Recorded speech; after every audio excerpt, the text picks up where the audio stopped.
Hey, good evening. It is Thursday. It's October 30th. It's cold outside. Ugh. It's zero out. It's not my favorite thing in the world. So, kind of wrapped up here in my little office, trying to avoid being cold, and I'm moving my microphone to see if I can avoid the robot kind of voice that I've got going on here. No. Let's see. Alright, let's see anything different now. It's actually a little bit better. Well. How do I sound? Am I sounding okay? Or am I sounding robotish? Or how am I doing?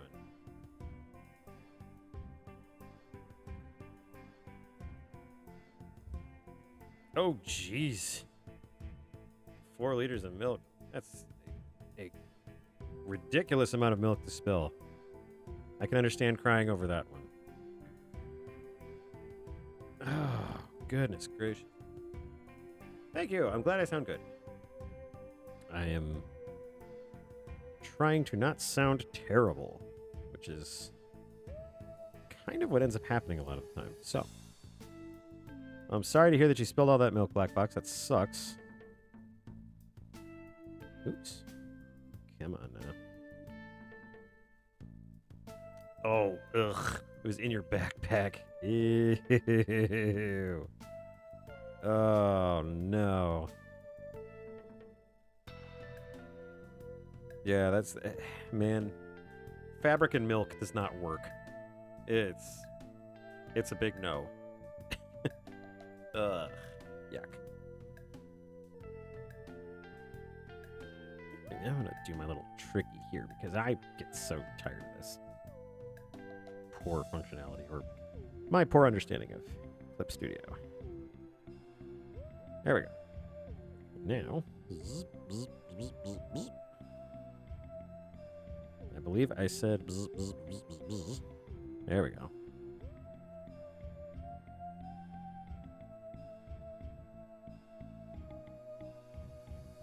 Okay.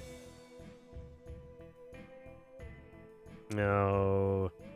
Watch out for the icy patch. Blech. Blech, I say. No, thank you. Thank you to the colder weather. Alright, that should get us.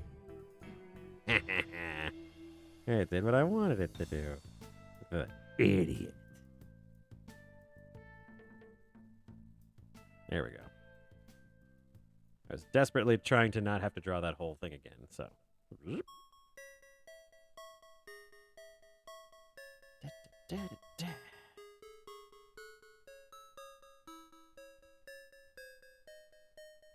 So here we are, another Monday. Oh, man. Not a terrible Monday, but hoo-wee. It just keeps going, doesn't it?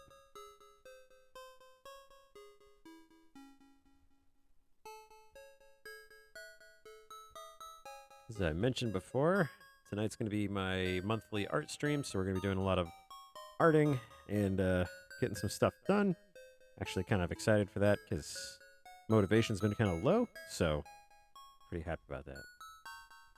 Yes, you showed me the rockets. I refuse to believe they're real, but I appreciate how far you went to make it seem like it was a real thing.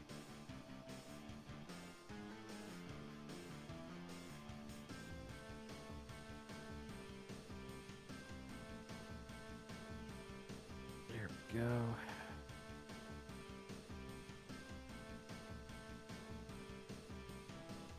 Never actively drawn somebody shoving something in their pocket before, and it's proving to be kind of a weird learning curve.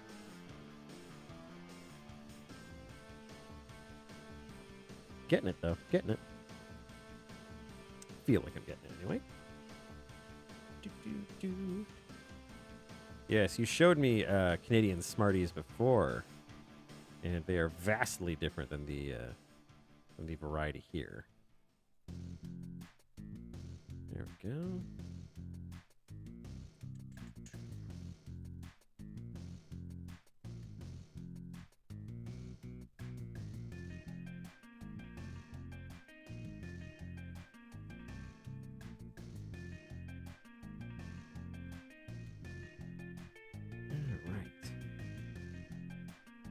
Well, aside from spilling a large jug of milk, how was the rest of your Monday there, Black Buck?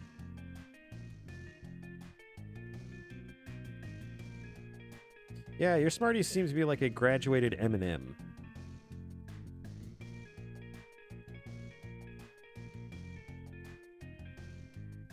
Goodish. Well, you know what? With Mondays, it's about the best we can ask for sometimes. Did not have a bad Monday, just had a Monday.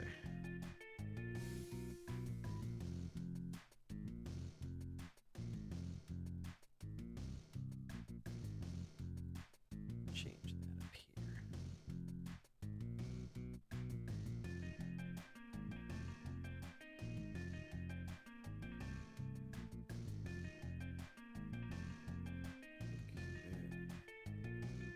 Okay. What made your Monday goodish, Black Fox?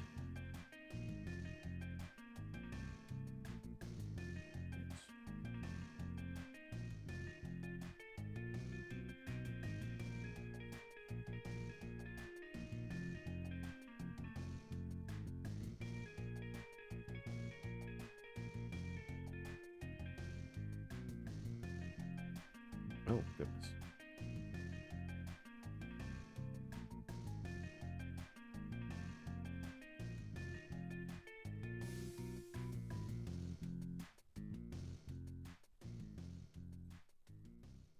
Ooh, a new winter jacket. That's always exciting. Nice and toasty warm, I hope. Y'all must trade them out real easy up in Canada. Must wear them out like shoes.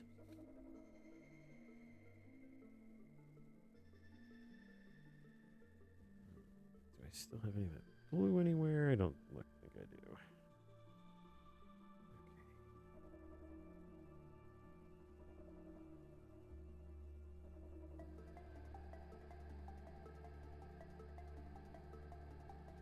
$97. Well, you know what? That's actually not... If it's a good winter coat, then that's not a bad price, really. I've seen some really good coats go for quite a bit.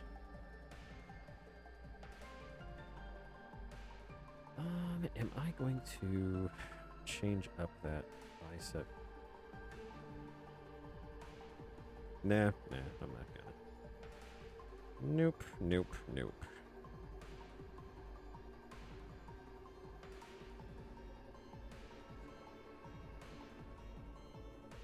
I'm trying to get to the point where, unless the change is absolutely necessary, I don't change too much.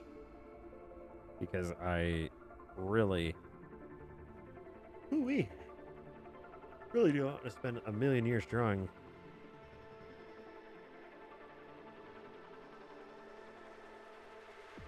Mountain House. I'm not familiar with that brand, but that's A-okay. If it's comfy and cozy, that's all that matters. Hey, Gray, I see you up there. See you hiding. Up in the rafters.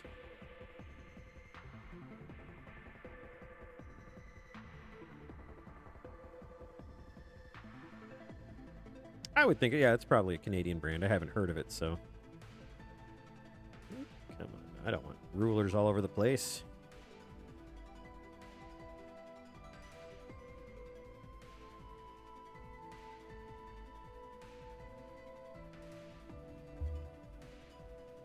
You done having a fit, buddy? You need to relax. Yeah, the dog is being silly over here.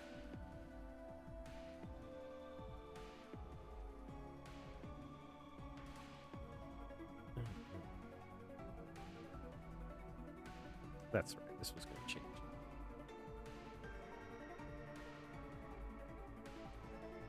Well, there you go. They sound like a reliable brand. I need to get a bunch of thermals. I am not built for cold.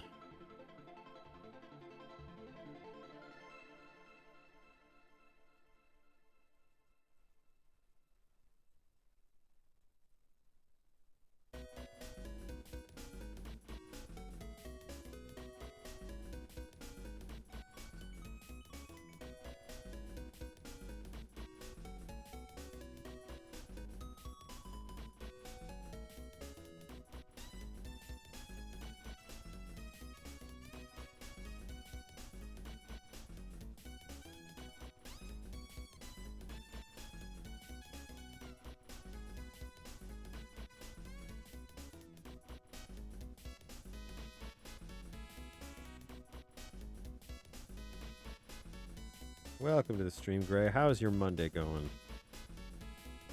If it goes at all. Some folks have a very non-mobile Monday.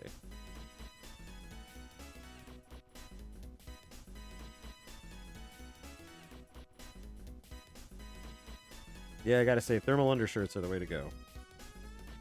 In my opinion, anyway.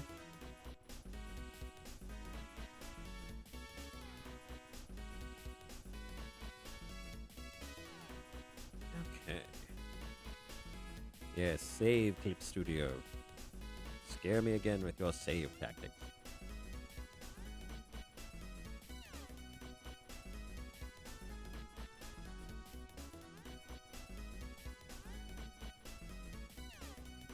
Okay.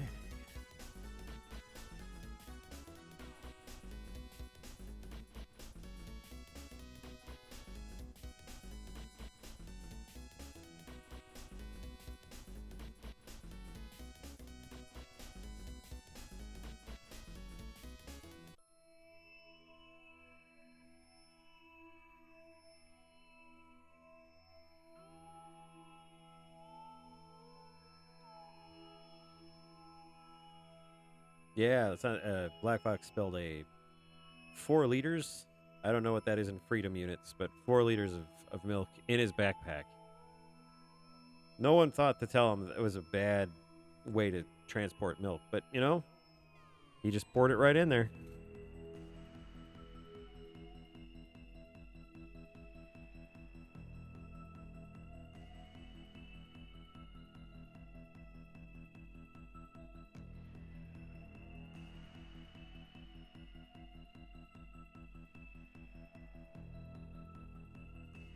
$2.6 gallons. That's a lot of eagle tears.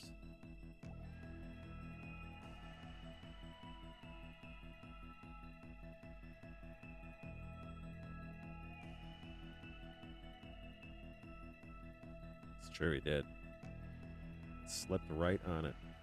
All his natural instincts told him to avoid that icy patch the first time he walked by it. And then, whoop, second time around, woof, practically vaulted onto the ice. He was practically tumbling.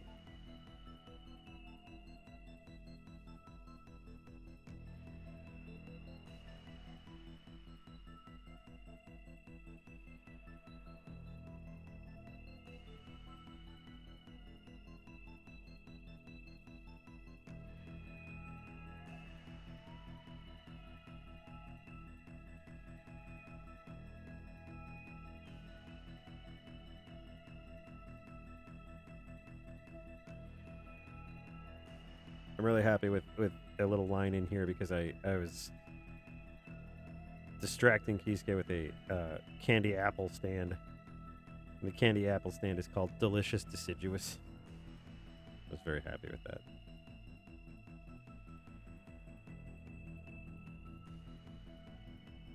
You get it? Because apples.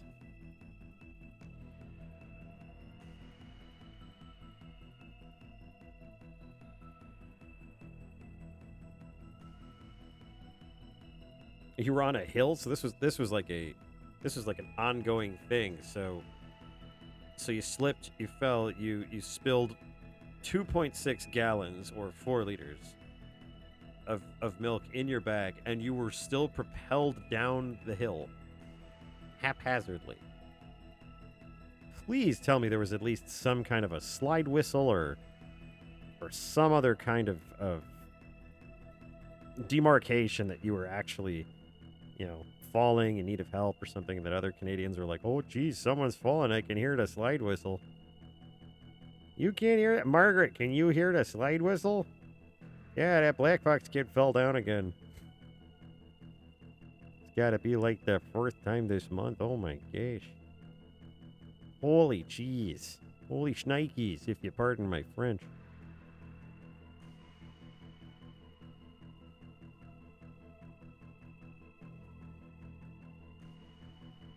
There we go.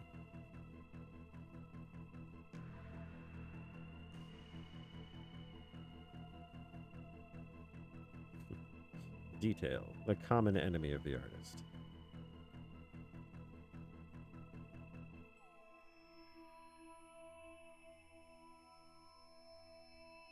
A very long sigh. Well, that sounds about right. If my day was going that way, I'd be like, yeah, I'll just wait till this completes. Let's just wait until this is over.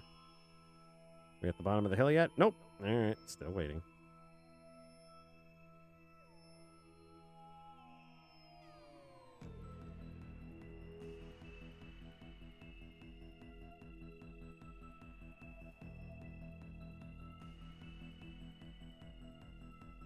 It's crazy. I've been thinking of Night in the Woods music lately, and it keeps making me want to play Bird Doctor. I'm just like, oh man, I really need to get that fixed.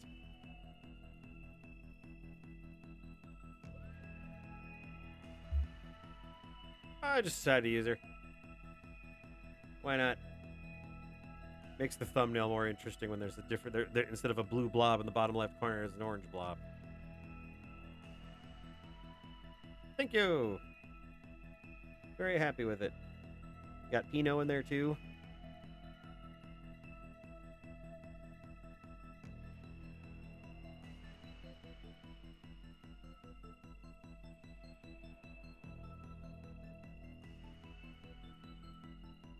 Yes, in all of his googly-eyed glory. He will, I guarantee you, in the future, when Trapfinders is a resounding success, and everybody needs to see it, their favorite character will always be Hino. Because, I mean, come on, he's simply the most charismatic wine bottle you will ever run into.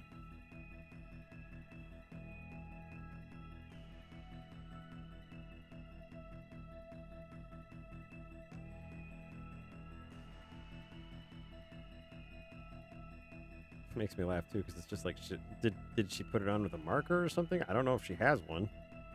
Is it etched? Oh yeah, look at that. I think it's the magenta filter. Let's see if I can fix that. Probably not. I bet I can't. I bet I can't. The background is currently pink. Gray.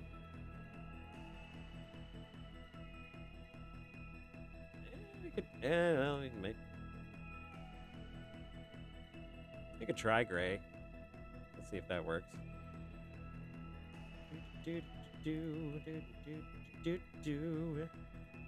Going into the settings. Gonna change up the stuff. Gonna do stuff.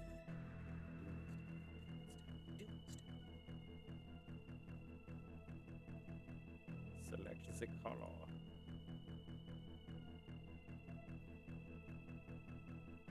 Oh, it's the dropper. Oop. That didn't work. Nice. Now I'm more spooky, that's for sure. Alright, let's jump the chroma key back too. What about green? What's green gonna do? Can I do green without things being crazy? I have too many colors in here. Yep. Yep, because it uses the magenta as the chroma color. So, well, this might work. Pinot's a little washed out, but that's okay. In fact, I could just crop him out. There we go. I didn't even think of that. Say goodbye, Pinot. Pinot, everybody. He's taking a little bit of a break. Because the artist is an idiot. Oh, man.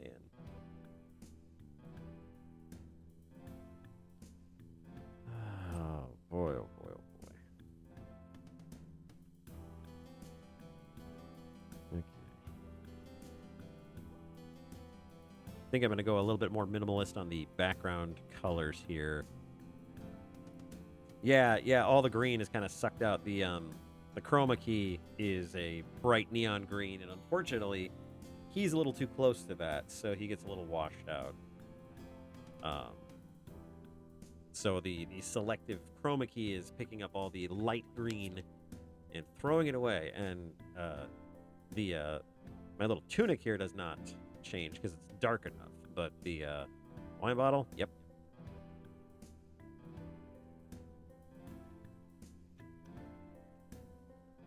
So chroma key is great when it works. There's always that one or two little elements that just don't want to participate.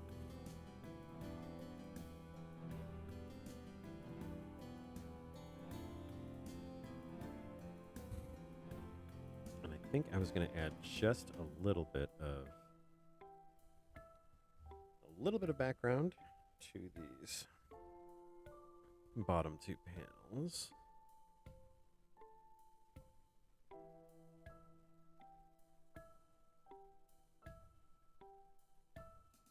If it did, that would have been very good stealth armor. Yeah, you just see a floating head and some hands. Actually, let's make a quick new layer. Boop. Yeah, we're just gonna add some rooftops.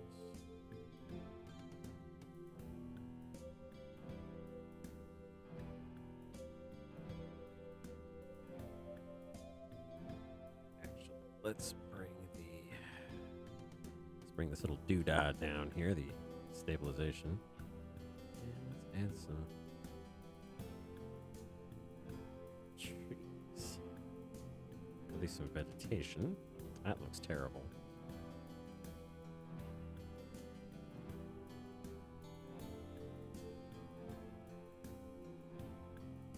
It is slightly better, it's just too much pressure. Another comic artist that I was watching when they were talking. It's getting there. They were talking about making foliage like this, and they said take your entire hand off of the display, hold your pen like you would, hold it straight ahead, and then use just the general jitter of your hand to draw random vegetation. And it works 9 times out of 10. Just not apparently when you're streaming. I'm going to try that one more time.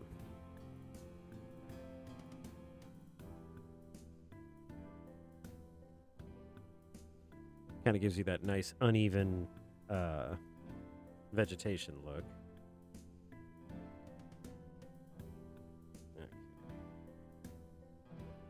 And then what I'll do is I will grab this layer. I'm going to copy it. Duplicate the layer, or I will be forced to delete you. So, isn't that better? I hope you will come over to the right side. Nope, you will not. Lovely. Okay. Let's get rid of that real quick. We'll just do the same trick we did before. And we'll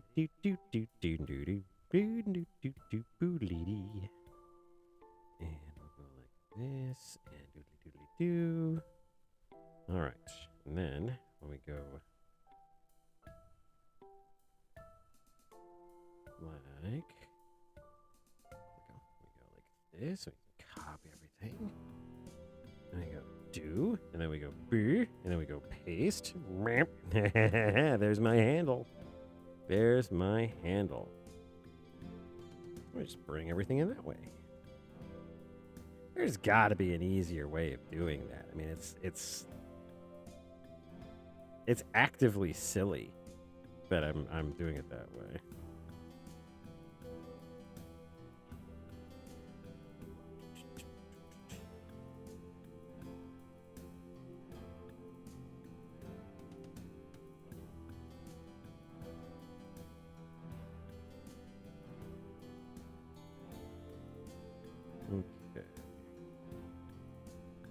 There we go, and then we will just delete some of this extra crap. Perfect. All right. There.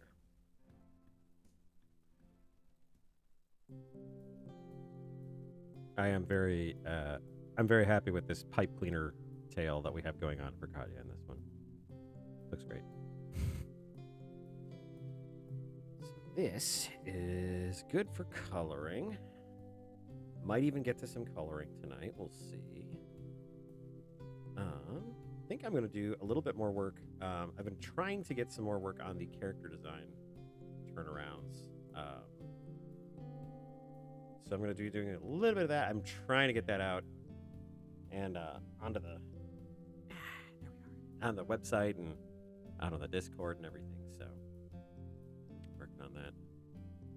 Greg, how's your day been? By the way, hadn't asked you that yet. Or are you busy being valorous? Let's save here. Or did we already save? No, we did not. There we are.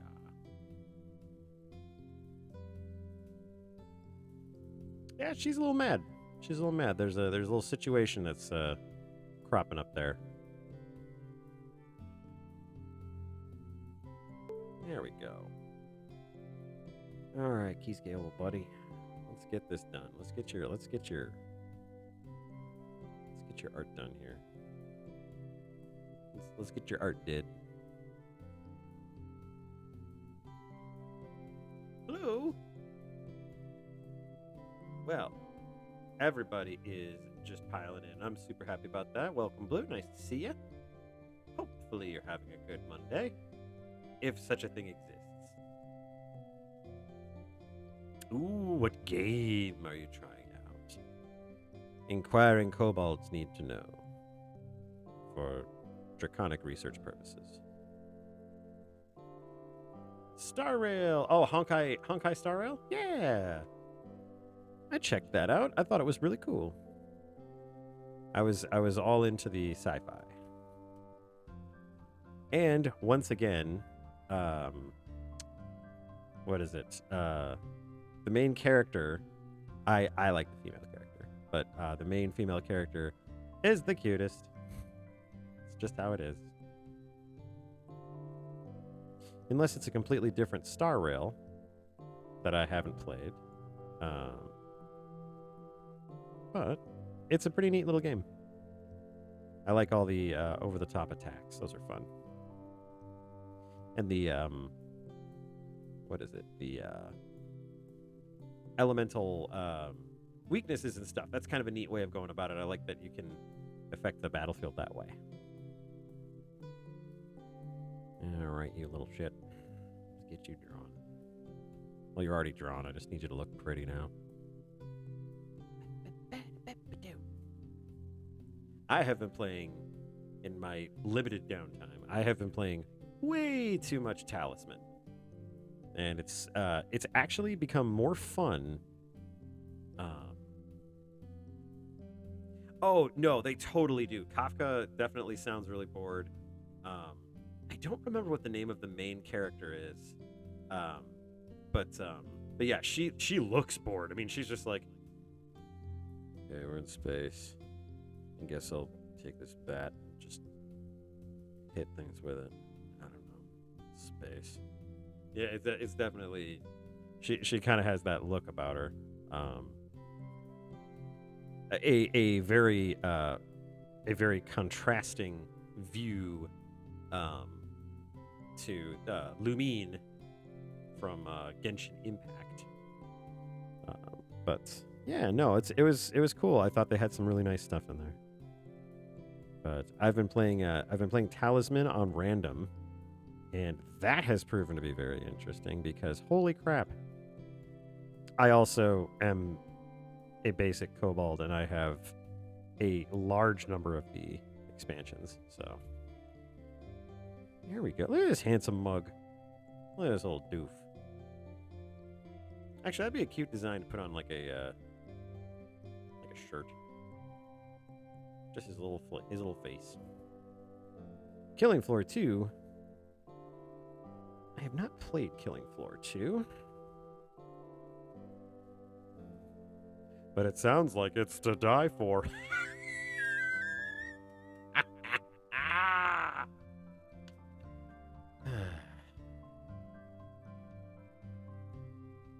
His potion is not alcoholic, and it definitely needs to be. There we go.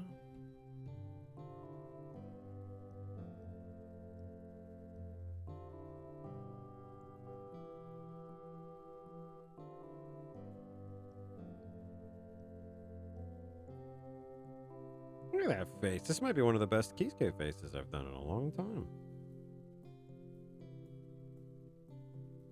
When I first drew him, he was basically just the character that made all the faces when traps went off.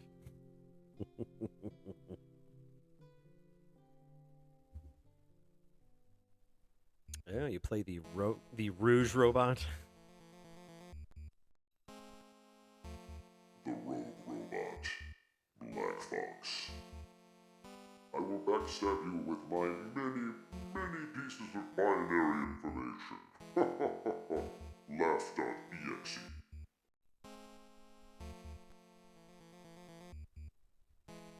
Ah, the Rouge robot. Reminds me of Rouge from Sonic.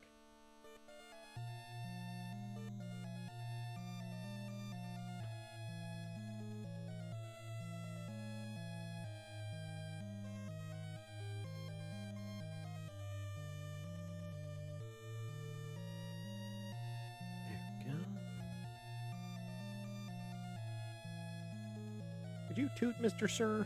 I have a sleepy tooty dog in here, and occasionally they waft their way up to the boxes I have piled on top of this chair.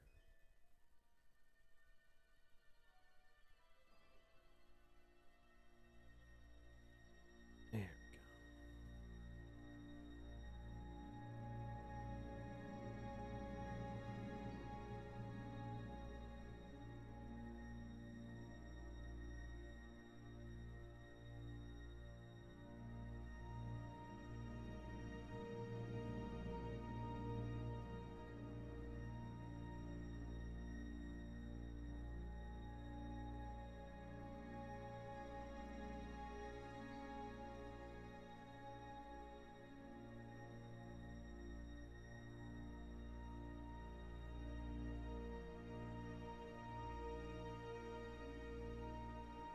Way it know as the Rouge robot as it on the good side instead of bad side with the rest of the robot. Somebody check on Black Fox, please. Can we do like a wellness check? Can somebody drive over there? Just double check on him. Ferret Queen, can you hear us? Could you check on BF there? Little worried.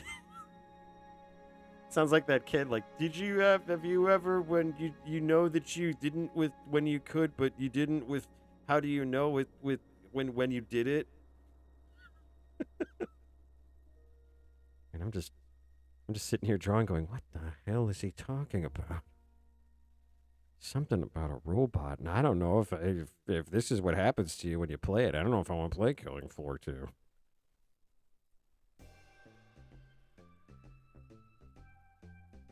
I was playing Remnant from the Ashes for a while. That's a pretty cool game. I was like, Dark Souls with guns.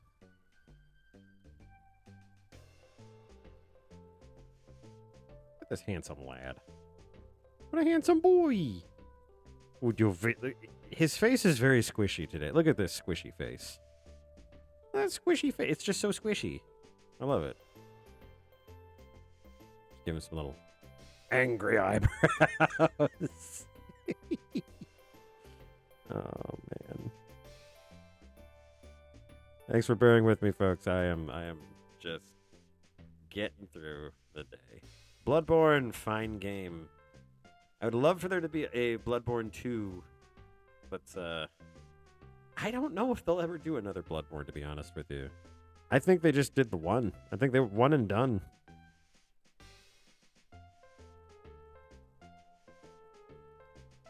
Also, I think it really depends on the team.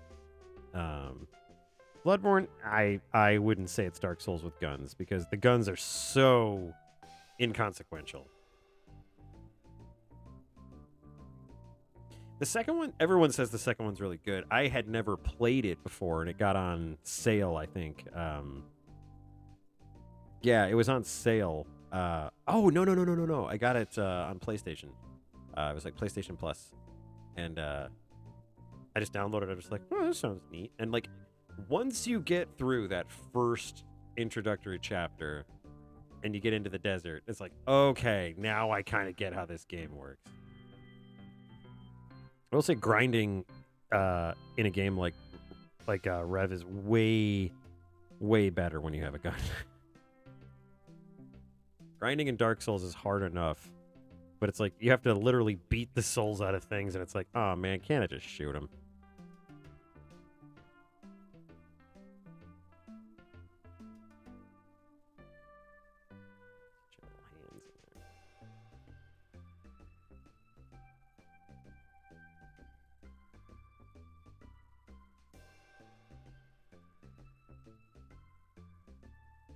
Yes, and as we all know, Sony is very good at making good decisions when it comes to their video game division.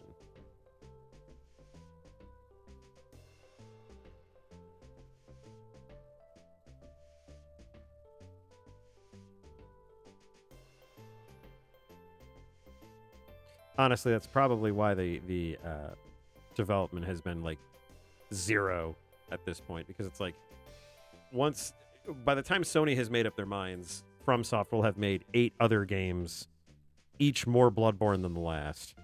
And then Sony will be like, we would like our piece of the Bloodborne pie. And then FromSoft just kind of, tears a stack of 50s, off of a big fat roll. And it's just like, all right, well, here, you know what? You just go ahead and make your own. And then Sony's like, ooh, we will. It'll be amazing. And then it'll be terrible. They'll spell it wrong. They'll release it for like the Game & Watch.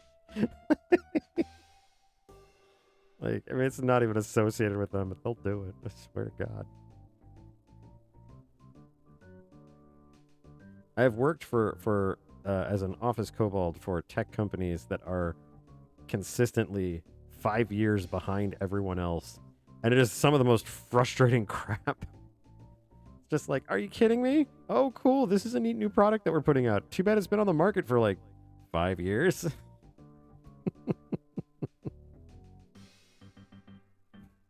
been on the market for 5 years, and our competitor's one is better, but, what do I know?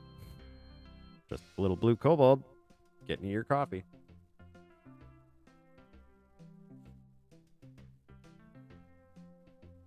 Oh, it is definitely...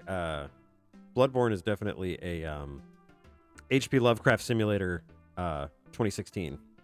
It's absolutely... The game is halfway to the point where it's like, this is my hole. It was made for me.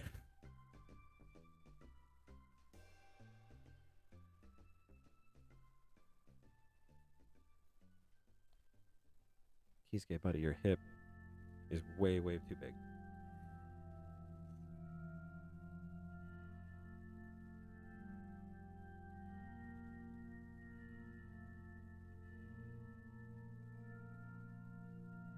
The most melancholy church music.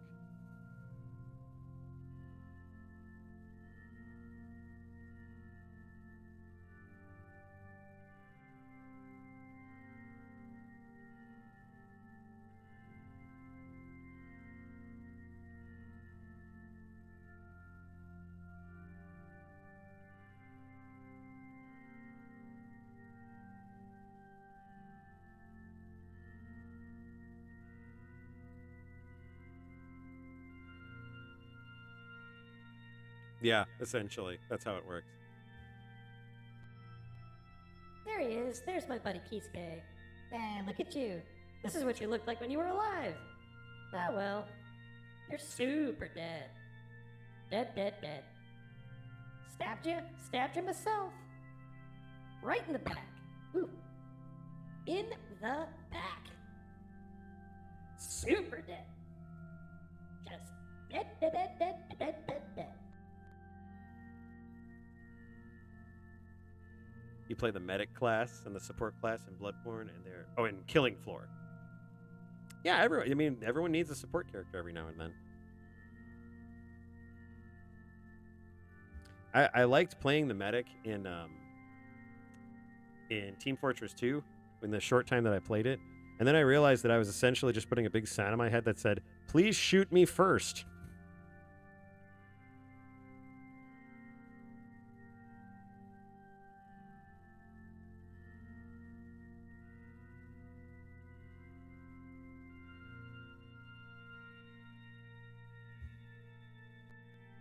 I forgot. Drunk Hiroko. This is specifically Drunk Hiroko. Hang on, let me get Pinot back up here. There he is. He's semi-translucent because green screen shenanigans. But hey, yeah, look at you. You're alive. No, you're not. You're super dead. Super dead. That's my fault. Yep. The support class gives ammo? Well, that's good. You know, I forgot your ding-dang tail. Hang on.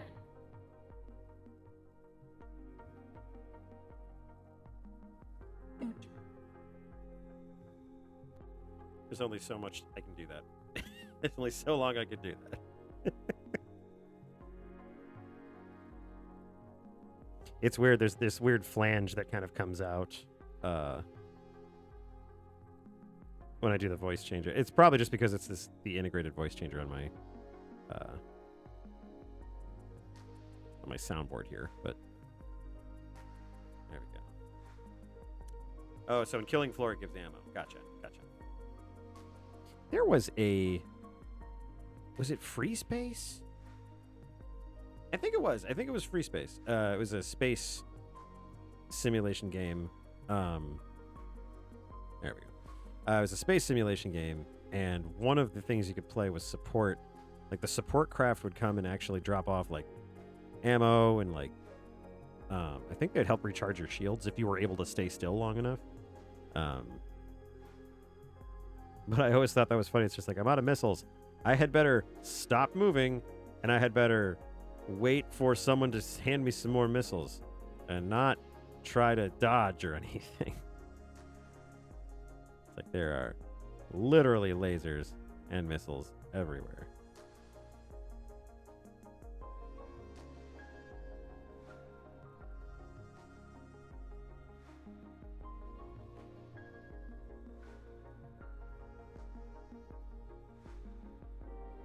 There we go. Man, I can't believe I forgot his tail. That was silly.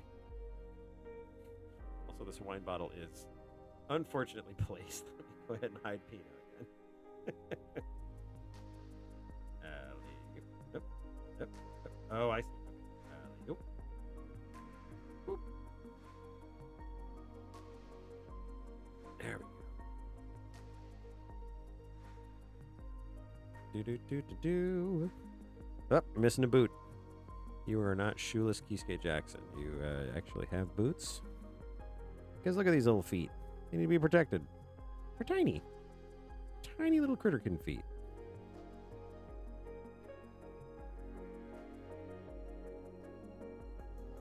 I initially thought it was a artistic direction choice, which I guess it kind of ended up being so. But one of the games that inspired me to draw Critterkin this way was Fire Emblem Awakening. Because I was just like, oh, look at that. They made the feet small and just not a big deal. So that's cool.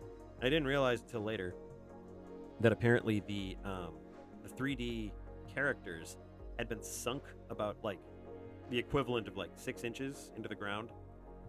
Like the ground plane was not at foot level. It was actually above it. So they had feet. They were just basically walking through mud the whole game. So, but I think it's a nice stylistic choice. So I will stick with it.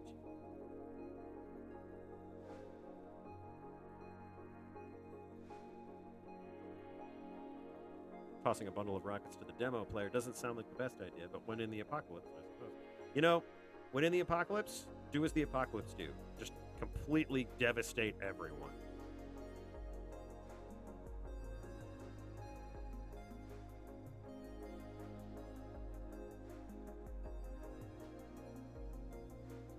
And you should just come at people like a nuclear blast.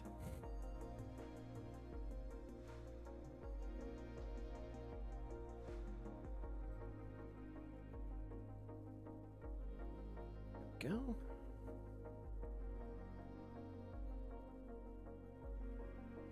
I'm actually quite pleased with how this turned out. This is a great little Kisuke face. He's so round. He's got a little round head. Big doofus.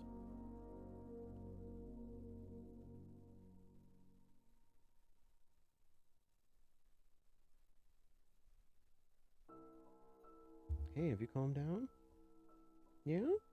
Yeah. Poor doggo's tummy wasn't feeling good, so he was eating grass. But he was eating a lot of grass. And it's like, oh, buddy. Tummy's going to be even more upset if you keep eating grass.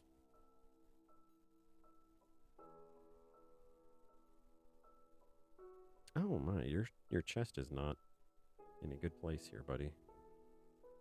All right, let's fix that here.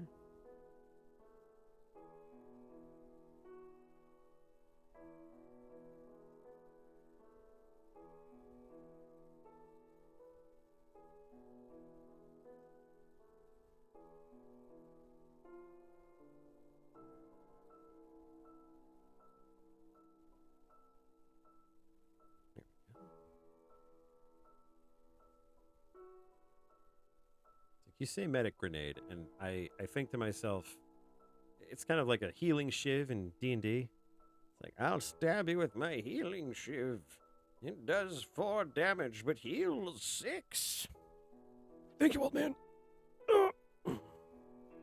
Much obliged. I'm a great healer. You're great something.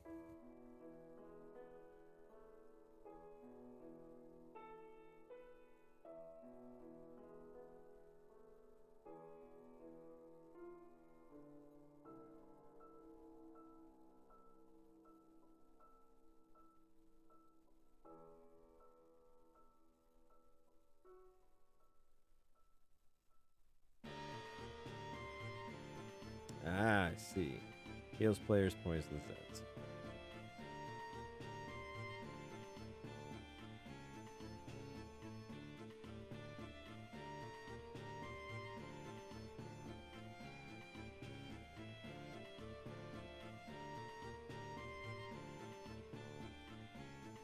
You working on art today, Blue? You're legally obliged to tell me if you are, because it's an art stream.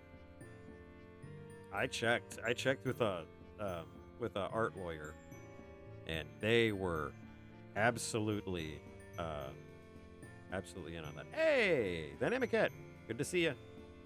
Mark Zink, good to see you too. BMYK, always nice to have folks here. And I'm gonna drop Kisuke's scar a little bit because it's a little big. There we go.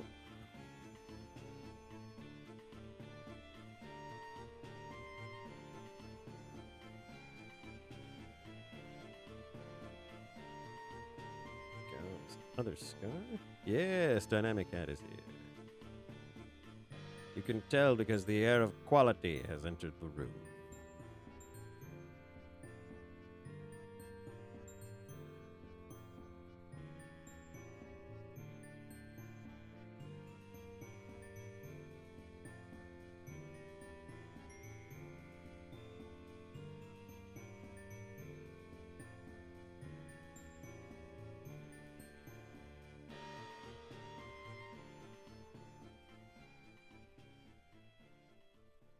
Okay.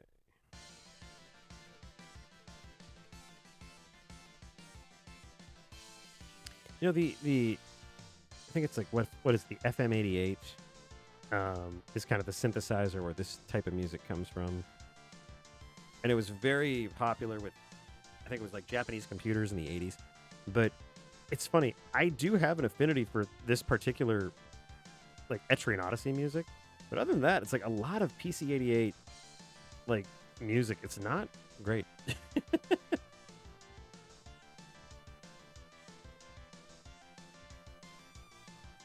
It's interesting because like I love Ys, like in the original Ys games, and there's plenty of that there, and I don't mind it.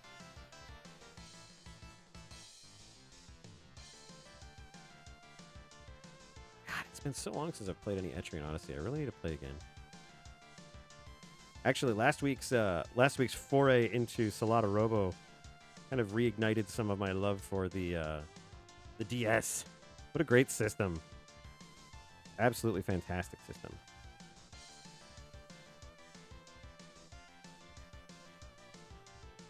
I think it actually surpassed the Game Boy as the most popular handheld console.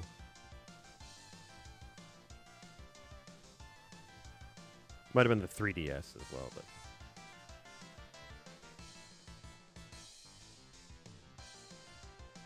the Vita, though, I actually have been quite enjoying the Vita. It is a extremely good system, and I do get frustrated because it's like I make fun of Sony, but God, they've made so many good handhelds that just didn't sell here, and it's annoying because they're so good at what they do. And if you are even a semi-weeb, although I consider myself more of a regular weeb, man, oh man, the Vita is absolutely the system for you. It's got all the Danganronpa games on there. Tons of stuff, just tons. Criminally undervalued system here in the U.S. Yeah, Persona. I have to ask, was it 4? Because 4 was awesome. I have not yet. I've played maybe about 20 minutes of 4, and I already was just like, I'm hanging out in a small rural Japanese town. I like it. Yes, Persona 4 Golden. I can't recommend 5 enough. I know everyone's on the 5 train, but man, oh man. I was emotional when I finished that game. I think what makes it so good for me is it's very similar to why I like Chrono Trigger so much. It's young people choosing to change the world for the better, for everyone. And I think that's a really moving reason for a protagonist to do stuff. I think 5 just it developed its own style and just went with it. Just dove into its own style. And I think for its part, it really brings the game to a different level. You feel like you're playing less of a Persona game, in certain situations anyway. And it's, man, I don't know. I guess when I first played it, I was just like, hey, it's Japanese Life Simulator 2017. But it really is something special. I think there's a good reason why I think it almost immediately platinumed on the PS4. I could be wrong about that, but I believe it did very, very well.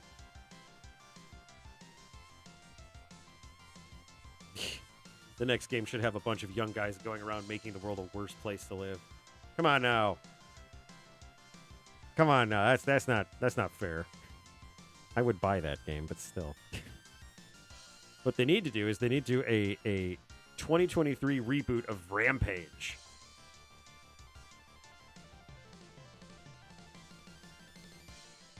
Yes, that's a really good way of putting it. Shin Megami Tensei has the grit and the edge, especially like what is it? Digital Devil Saga and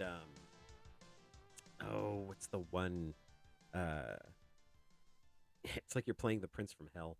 I can't remember, but is it Shin Megami Tensei Nocturne? I think so. I think it's Nocturne.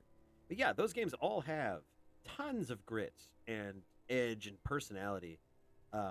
And Persona really, especially once you get away from the first two, Persona has a lot more relatability.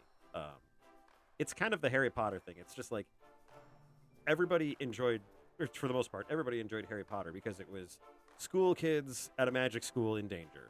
Magical kids in danger, essentially. It's like everyone's gone to school. Everyone wishes they'd have gone to a wizard school. So it's incredibly relatable. Shin Megami Tensei is definitely the series that it's just like Are you a super weeb? Okay, well then you might enjoy part of this game. It is so esoteric. It's weird because its esotericness actually like it defines it. I guess that's one of the better ways of putting it. At least that's how I'm gonna put it. There you go. Look at your little feet. Look at your little feet. They're just so little. Oop.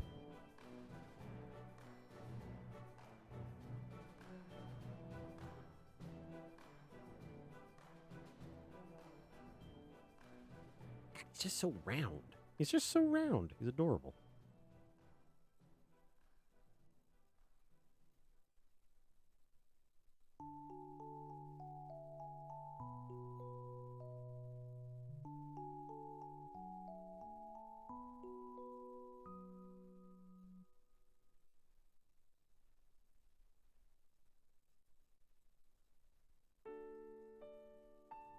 There we go. All right. Yeah, I will say, Shin Megami Tensei is a really good first-person dungeon crawler series. I think. Oh gosh, what is it? It's the one. What is it? Strange Journeys. Originally, it was only on the Dreamcast, and then they put it on the DS. That's a really good one. But they're a much more involved first-person dungeon crawler. Whereas Etrian Odyssey is really more along the lines of, hey guys, look at that neat butterfly we've never seen before. Everyone is dead.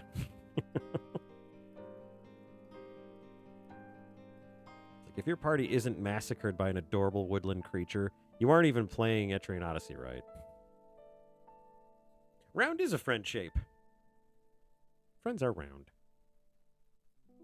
Round is also the kind of shape that is, from what I understand artistically, or at least visually, it is a more maternal shape. It's a more caring, nurturing shape. That's an interesting little... That's an interesting little fact, isn't it? Learning with Zip.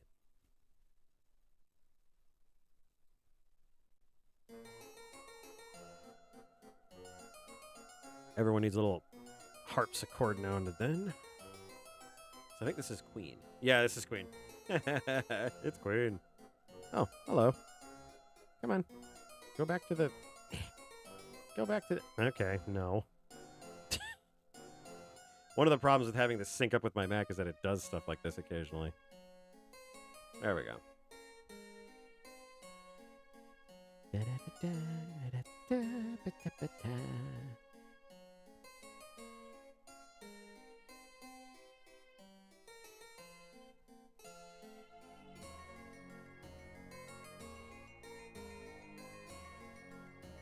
Yes.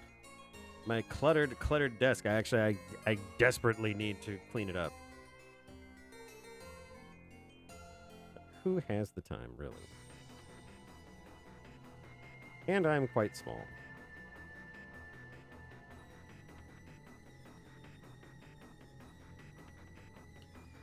Yeah, I have it set up so my Magic Rectangle here interfaces with the Mac, so it acts as a third display. Makes it a lot easier to stream. But the mouse and keyboard also just like take over on that, so.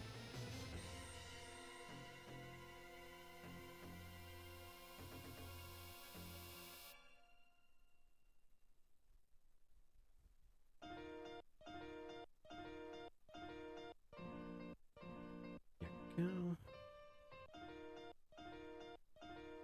Oh, I know, right? You'd have seen blue scales, and everyone would have been like, "Ah, no!" I think you just saw Zelda's legs. Just recently opened up a Breath of the Wild Zelda figure.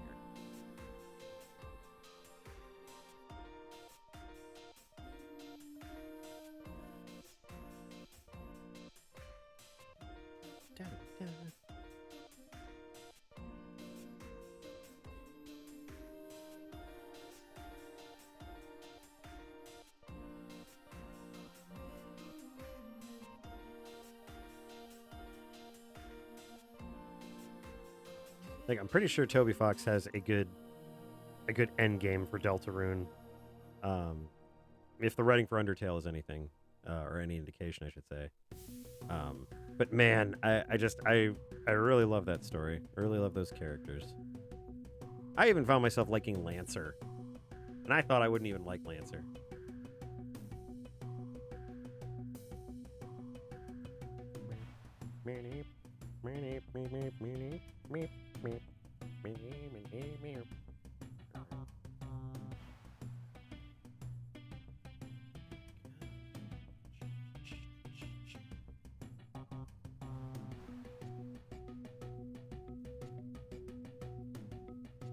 Get his tail in there.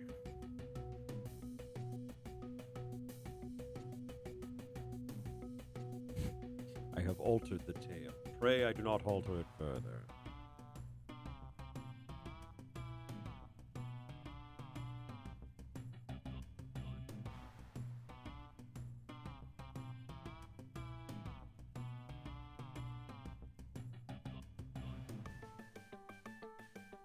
Yeah, he does. It's interesting. I think. Oh, Taskmaster? Yeah. I get it. I really do. Oh, man. Yeah, the robot cat. I was like, wait a minute, is he referring to, like, Samurai Pizza Cats or something? Like, oh, no. We're just talking about Deltarune.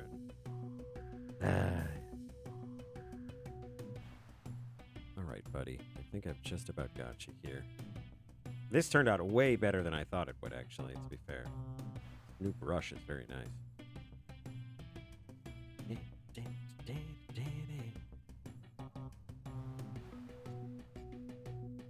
Oops. You know what we're going to do? We're going to zoom in.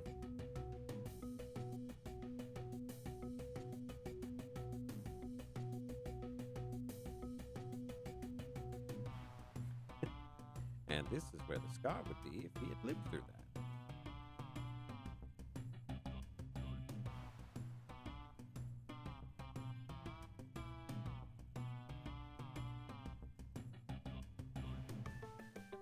It's like, just looking at it this way, I think it's like what Gray was saying. It's just like, oh, Hiroko's drawing the one person that she wants to talk to. It's like, Hey, yeah, that's where the scar would go, yeah, 'cause that's where I stabbed him.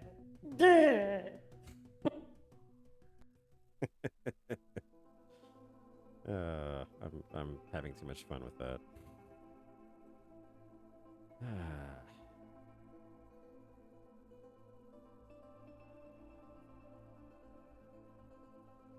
And Tunic is still on my mind. Oh yeah, N64. Give me a break. He'd be holding a joystick for a Commodore 64, or a NES or a Master System. Yeah, you kids and your N64.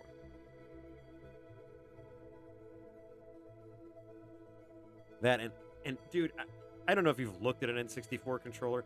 I don't want to try drawing one. Like, I held them. I played with them. I dominated at Smash Brothers with them. But God help me, I don't want to draw them. 3 massive gray spires governing a set of buttons and a yellow unused stick for the most part.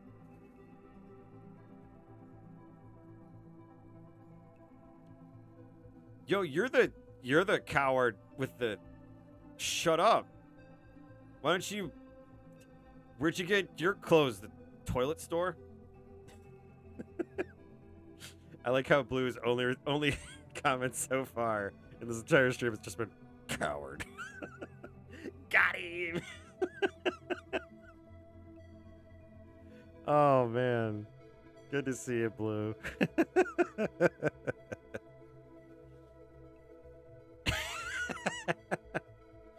Oh, we're learning more of the deep Blue lore.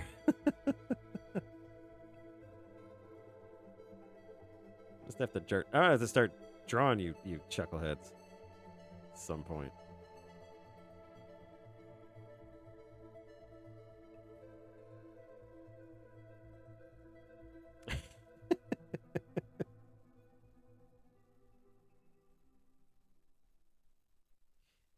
Blue, you remind me of so many people that worked backstage when I was a hatchling. I had many friends that were backstage when I was on stage, and you have the same timing and the exact same air as someone who controlled the backstage.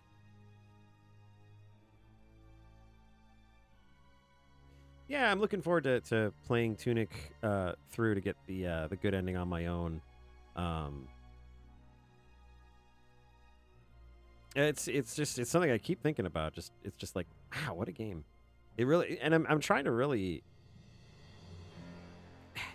It's very difficult for me to not gush about that game. It ticked a lot of boxes for me, and yeah, I don't know. I will be digesting that game for a while. I will absolutely be digesting that game for a long time. I will be like the Sarlacc. And in my stomach, that game will do a new definition of suffering, as it is slowly digested for 1,000 years.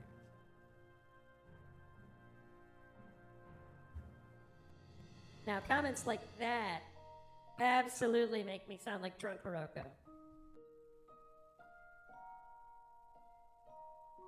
Okay. Bet you thought I was going to forget his scar from getting hit in the back with a wand of lightning bolts. You think I'd forget something like that? Absolutely not. It's epic. I actually did kind of stop when I was drawing that portion with Kisuke fighting the Stormhound and Dr. Weiss. Dr. Weiss. I was just like, I am really beating on this little guy. like good grief. And then I proceeded to make him get his ass kicked by Sirius as well, so I am a terrible person. Just like Tiamat would want me to be.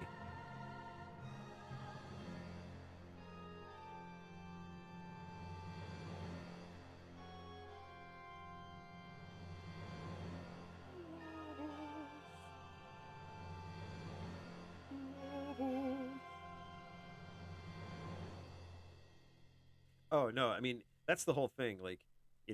You'd see the little Tunic just soundlessly fall into the Sarlacc, just and then you'd see his little whippy Cthulhu grappling thing, just and it would grab onto Boba Fett and pull Tunic out of the Sarlacc, thus throwing Boba Fett into the Sarlacc, and you see continuity is still restored. George Lucas, I know you're listening. I know you're watching. You're a huge fan of Trapfinders, and I can fix this for you. I can fix this for Disney. Just add a tiny, adorable little fox character. I wouldn't doubt finding the fairies as a bitch in Tunic.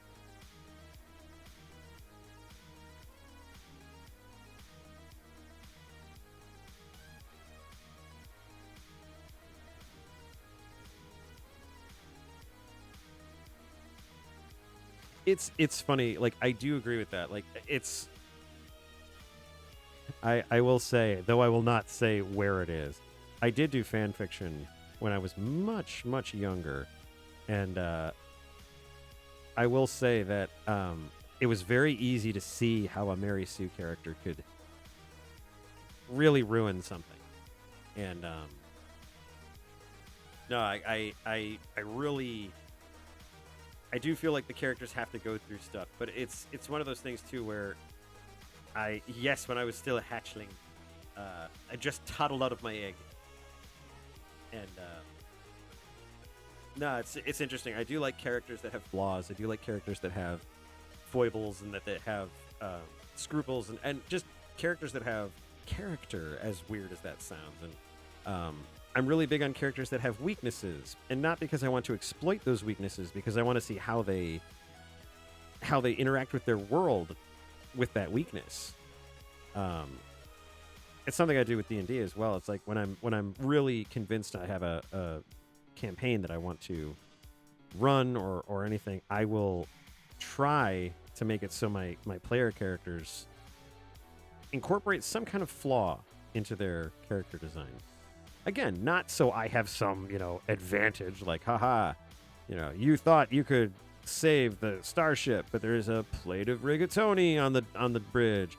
No, my character's afraid of Italian food. Bah ha ha ha. That's not how I DM. It's got to make sense. It's got to be something that a character can reasonably overcome, or at the very least learn to live with. Wee baby hatchling toddling out of my egg.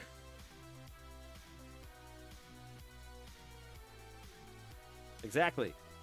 That's the whole part of the hero's journey, is watching the hero not necessarily grow up, but see that character itself grow and see them become a different person, a different part of themselves. Yeah, no. And for Kisuke, life is, despite having this, I would say, injury or handicap,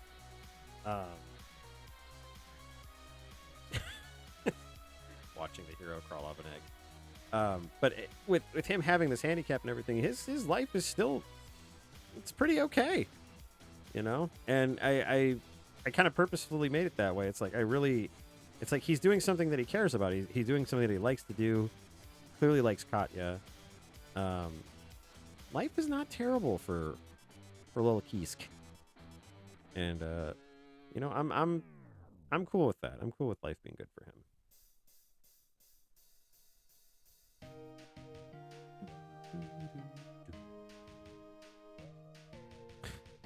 I don't want to make my characters that mentally broken. We'll see. I don't think that'll. Oh, I'm on the brush. I don't believe I'll have any of our main cast. I don't think are going to be super mentally broken. There's a sunshine spot for even the darkest character.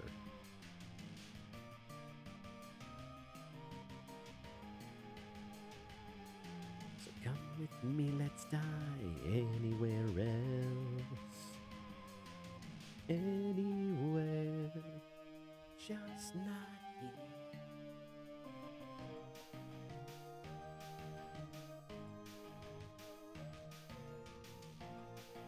Oh yeah, Blue. You just kind of gave me the image. It's like sea turtles, like the eggs hatching. Just like one egg hatches, there's this little blue cobalt that pops out of it with like a stylus, just like, and then gets scooped up by someone. And they're like, "Oh my god, he's cute." Not what happened to me. Not what happened.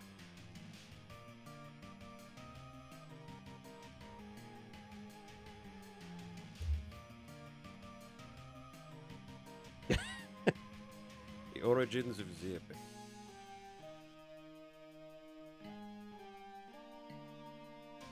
Well, this worked out way better than I thought it would. Awesome. Cool. We're getting all kinds of line art done.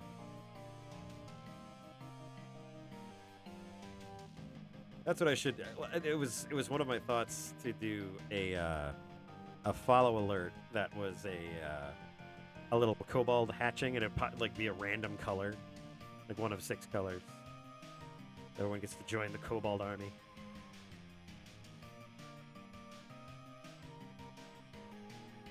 Yeah, and it's hardship and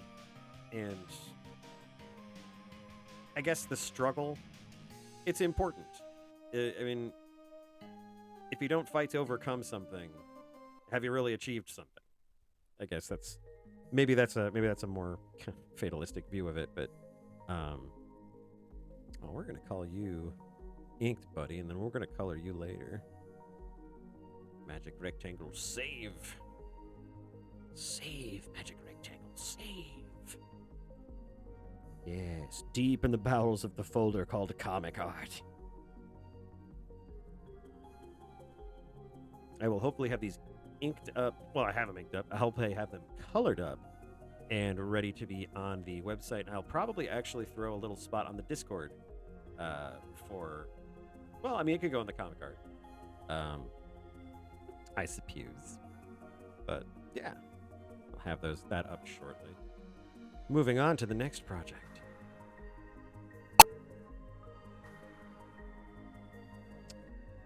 Katya. Lady Katya. Her eyes burning with hatred and calculated grace. She's a cat after all.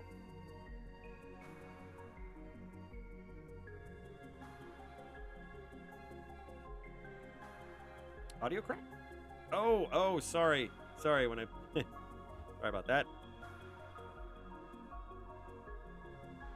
Very sorry about that. I will refrain from doing that in the future.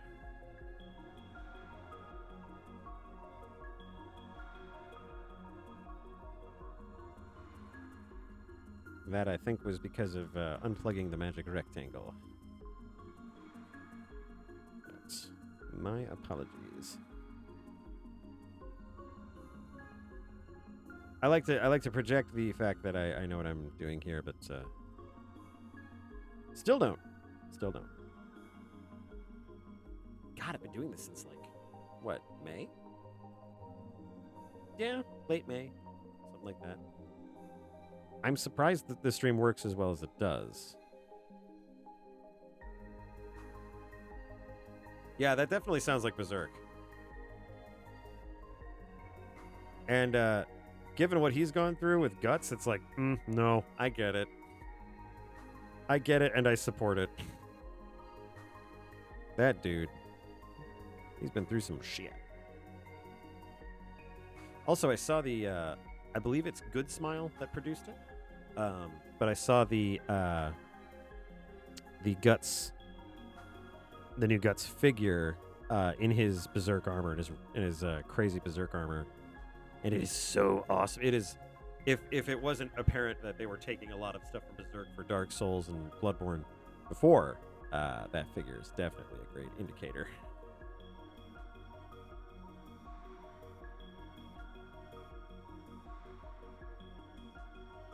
There's a lot of stuff based off Berserk. Sad that the artist is dead, but what a legacy! What a crazy legacy! One of the most popular manga of all time. God, why can't I get your mouth to work right? Could you enlighten me? Could you give me an idea? Hey, buddy. You're just relaxing? Good boy.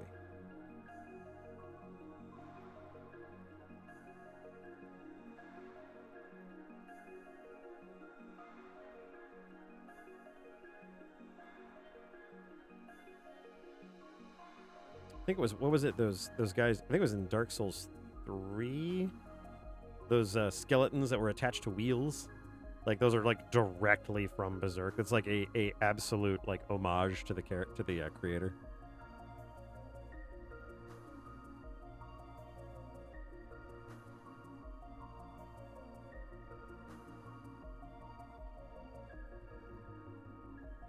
Black Fox, are you talking about Trapfinders?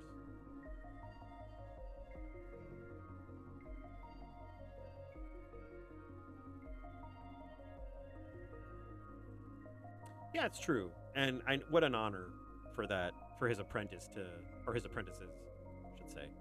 Manga is not a one-man job anymore.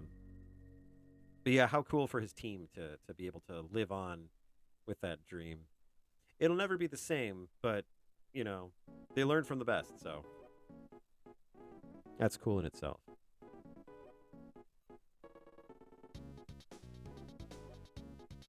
You know, when I kick the bucket, there's all kinds of kobolds that are just raring to go to put Trapfinder, their own spin on Trapfinders.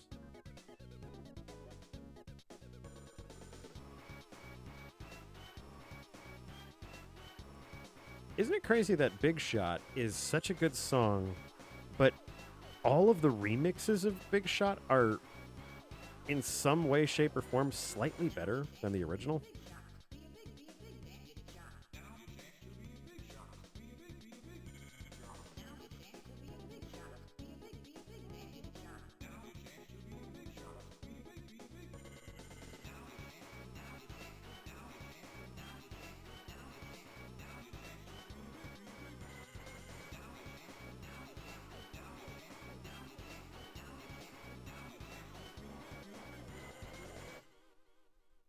It must. Oh, you know what? It was in Dark Souls 1, now that I'm thinking of it. It was in the sewers. My least favorite part of that frickin'. Well, Goblin Town was also. Blight Town was not my favorite part.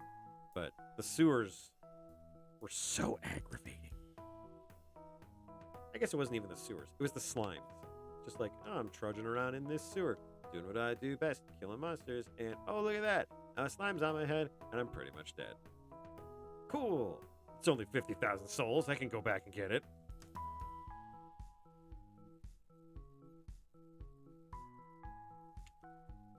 It's like I'm recounting war stories. I'm having flashbacks to getting angry at Dark Souls.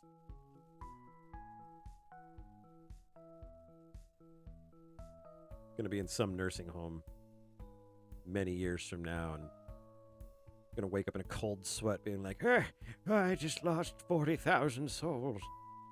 Oh, what war were you in, Grandpa? It wasn't a war, it was Dark Souls. Then they'll shrink away from me as if struck. Dark Souls. Can't believe you'd be involved in such a thing, Granddad. I was like, I'm not your granddad, I'm an old blue kobold, get out of my way. Of course, old for kobolds is like 25, so. There they were, skeletons in the trees. They killed my best friend, Taco Stabba 432. Oh, Taco Stabba.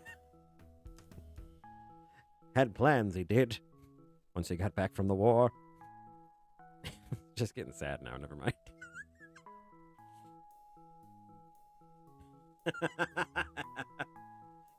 Here's your pills, Mr. Zip. I don't need the pills, girl. I need the souls. 50,000 souls. I need to upgrade my vitality. At such an age to only have 400 hit points. Ah. Old man Johnson in the next bed only has 200 hit points. Look at him. His kids don't even visit him.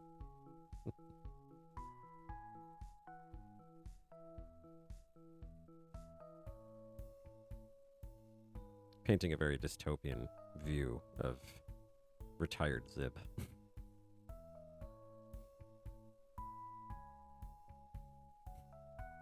What was it? Taco Stabba 426 or something like that. Oh god, I completely missed the opportunity. It's Taco Stabba 420 Blaze It. 99. Frickin' Zoomers.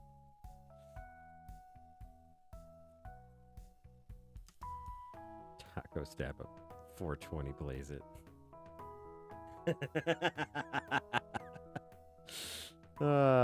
Welcome to my hell.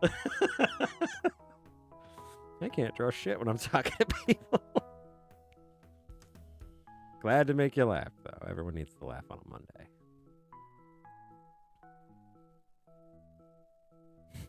Taco Stabba 420 Blaze It 99. The one that I stuck with for the longest time, my best friend and I batted this one around all the time, was Dark Vegeta 69.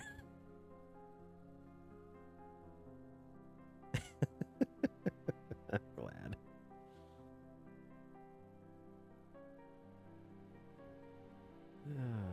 All right.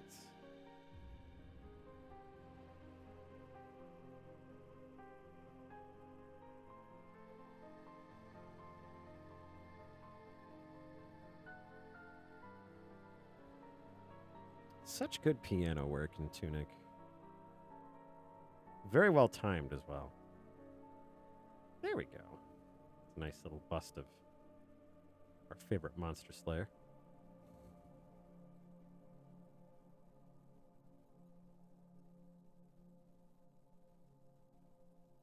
There we go.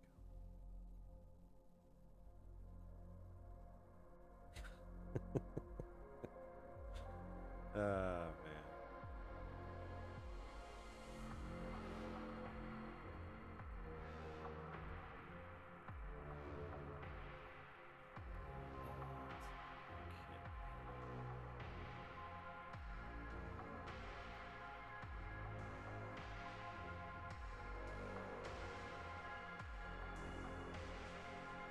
I'm doing these little Katya busts first because I always need to warm up before I try to do any kind of like regular anatomy, so it's like I have to go the cheap way and just do a bust.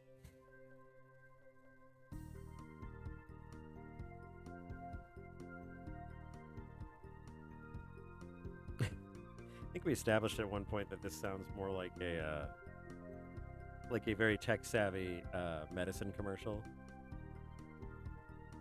Are you sad, depressed, sometimes thinking about eating way too many hot dogs? Then you should try God Help Us All. God Help Us All is a non-habit-forming medication that you can use intravenously. God Help Us All is available in pill form, but why would you do that, you pussy?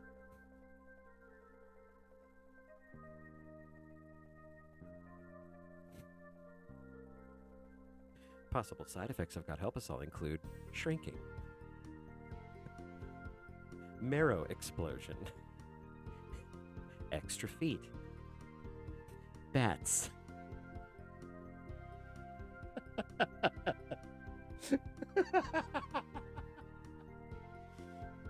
I'm breaking myself up here. I'm sorry.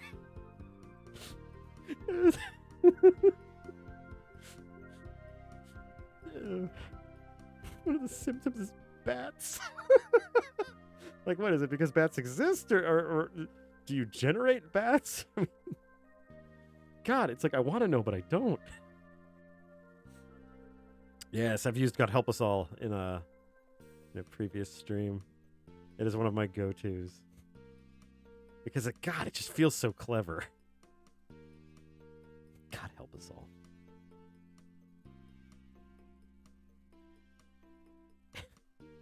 I don't know why I have her licking her chops here, but I think it's cute. Spontaneous combustion. Fear of the number 5.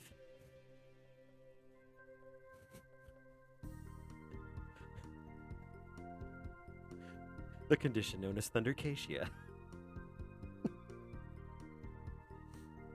I don't know why I've been thinking about Thundercats a lot lately.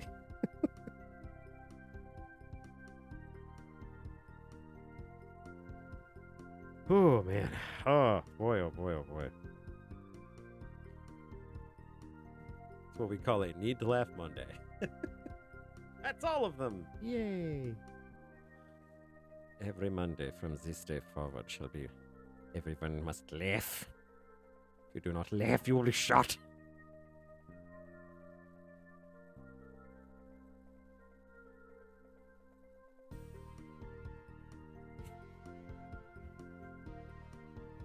Additional effects also include, but are not limited to, blood spurting from your veins, face summoning, production of a miniature sun, mesothelioma, and inherent dislike of sand. Also losing the ability to read. Side effects include not being able to understand me.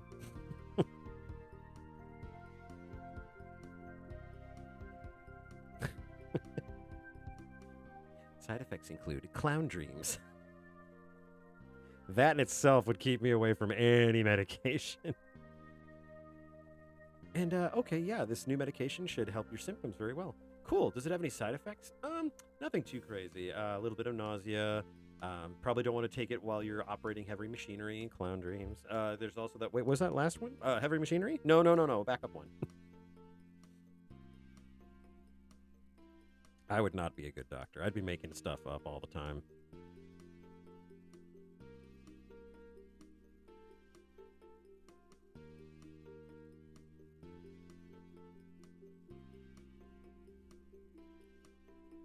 Dyslexia? Believe you mean Lizdexia? Jeez. Man. Learn to read. Welcome to the Fabian Zib stream, where the harpsichord is basically another cast member. It's like, Zib, you have all the control in the world over the music. It's like, yeah, but it's just so wrapped up in this art thing right now.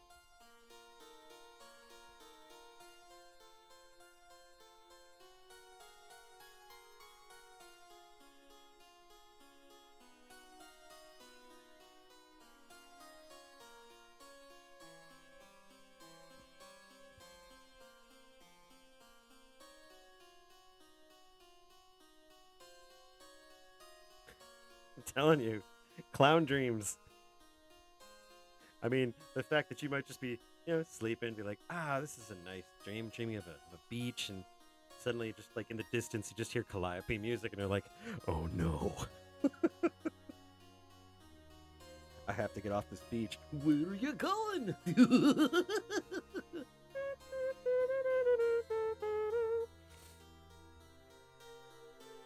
Oh, did I scare you, buddy, with the clown dream? I'm sorry. It's okay. Oh, I scared the pooch with the clown dreams. I'm sorry, buddy. No more clown dreams, I promise. Poor baby.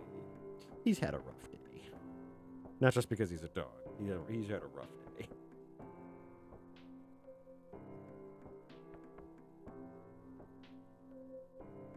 He had to endure when I went outside without him because I was busy using a chop saw, and I didn't want him nearby. But apparently he was tip-tapping all around the house, just like, "Where's the little blue guy? Where'd the little blue guy go?" Entry of the Gladiators. I'm not familiar with that song. Wait a minute. Are you thinking like American Gladiators? Like, because that would be amazing. Oh man, American Gladiators. Why isn't that show still on the air after all these years? I am. Oh, the clown music. Gotcha. He's a slow one, that's it, but he gets there eventually. Finally, the last train pulls into the station. Or, oh no, even more frantic. The, what is that? The sword dance? Clown. That'd be even scarier. That'd be an awful clown nightmare. Does anyone remember, God, I think it was like 10 years ago that there were those weird clown sightings. I'm sure it was just a group of people being jerks, like, and trying to scare people, but there were creepy clowns, like with knives and stuff, just hanging out. Does anyone remember those? Please tell me that wasn't generated from a completely forgotten drug trip. Yeah. People did get hurt. It was crazy. And then they just disappeared. Like they're just not a thing anymore. Like, oh man. It's not cool. It's just one of those weird ass things that just like remember that happened? It's like, I lived through a time when crazy clown people were running around. It's like, don't forget the horrible, atrocities we're seeing anyway, but like, there were clown people. Future generations are going to look back and be like, what the fuck is wrong with these people? How did you live? Well, you had the internet at least. You did have the internet. You did have the internet, Granddad. I'm going to wheel you back into your room now. No, the clowns.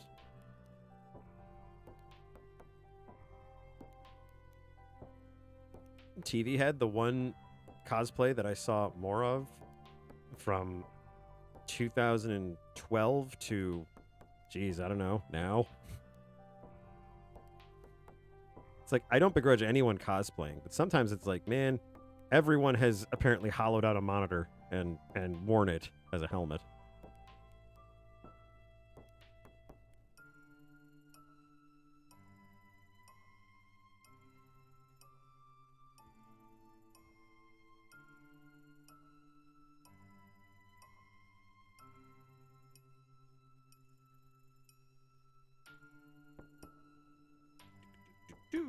All right. This brush has made all the difference, I think. I either that or I stopped caring. Oh, jeez.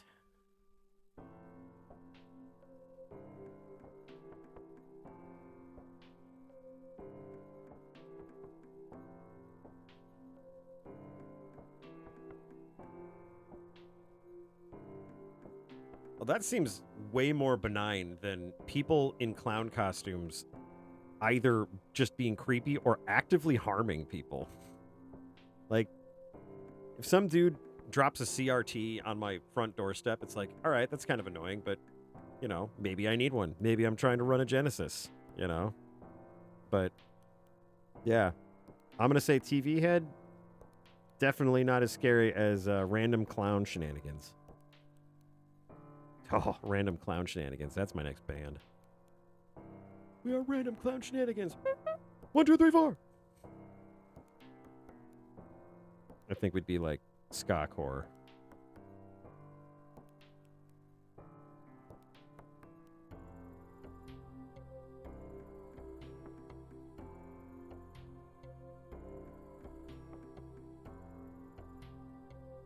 Oh, hell yeah. Crack open some of those plastic entombed Disney and Don Bluth movies.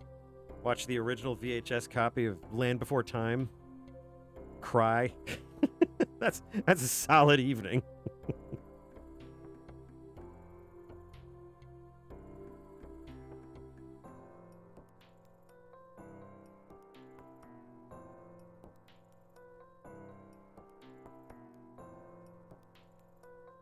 Seven Days. Oh man, I remember that.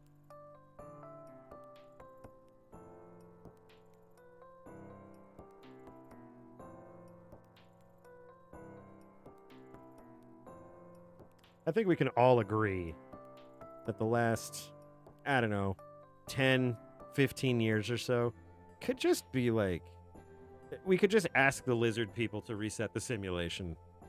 I think we're good. You know, I think the experiment was a success in showing how ridiculous things can be. I needed someone to draft an email to the lizard people. Not my people, weirdly enough. We do not identify as lizards, so.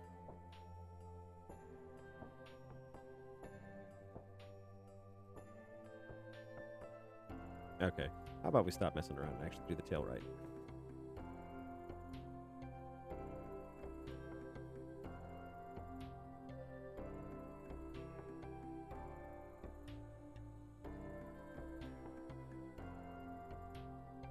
Oh yeah, she's built like a truck.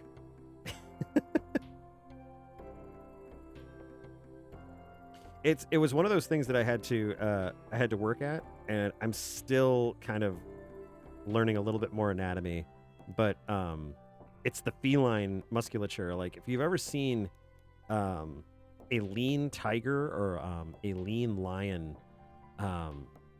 super muscular. Like cat muscles are weird. They're super, super compact and super powerful, like built for explosive energy. I do not squeak if squeezed. It does not happen. You are incorrect, sir. I debate you. I throw down my gauntlet. I slap you with my glove. There is no squeak. That is a myth perpetuated by RPGs.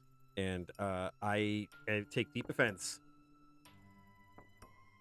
Yeah, it's cool. I mean, watching any kind of big cat, just do what they do. It's just like, man, just incredible. I mean, bioengineering, really. Just incredible work. I also learned violence. What is it? The other thing I learned from another artist was that the type of musculature that you see in most comic books, like most superhero musculature, is based off of like bodybuilding. So it's like idealized forms and things like it. Very Burn Hogarth, if anyone remembers who that guy is. But it's interesting because they were talking about true strength, like true physical strength. And they were saying that the majority of the people that are built for strength actually look fat because they have incredibly powerful cores. So they don't have that weird V shape. I should say weird. They don't have that V shape in their back going to like a really thin Bruce Timm style waist. they're more trunkish, they're more cylindrical. It's because there's so much power in the core, and I've had to work on that because that's not something I'm familiar with, especially with female characters. So it's actually been kind of a cool challenge. So.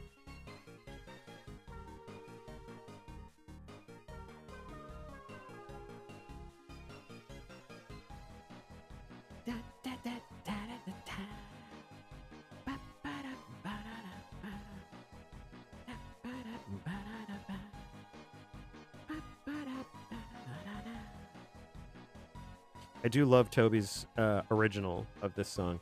There have been some really cool remixes of the cyber theme like this. I think Cloud Jumper, that's who it was. Cloud Jumper did a really cool orchestral remake of this song. It's really wicked cool. Oh, no, let's try that again.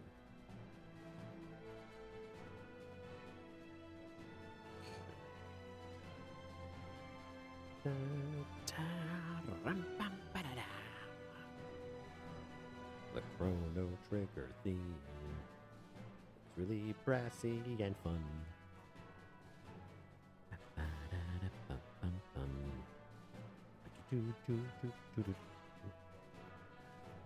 Yeah, again, just one of those things with Chrono Trigger. It's like a bunch of people who actually come together to change the world. How cool. Doesn't matter what time period they're from, if they're enemies or friends.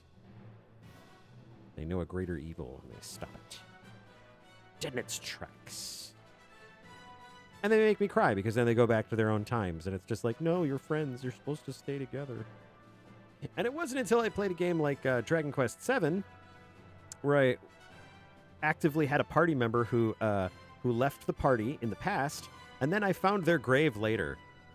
They had lived a full life and had a wonderful marriage and kids and everything, and they had a very full and wonderful life. But, you know, I just talked to that guy like 5 minutes ago, and then there's his grave.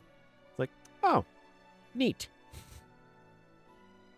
It's like I thought of that when I was but a wee hatchling, that it's just like, oh, so I guess Ayla goes back to her time in 65 million BC, so she's been long dead. And then, like, I had to go sit down for a while and think. I had to remind myself that it was a video game and the people weren't real.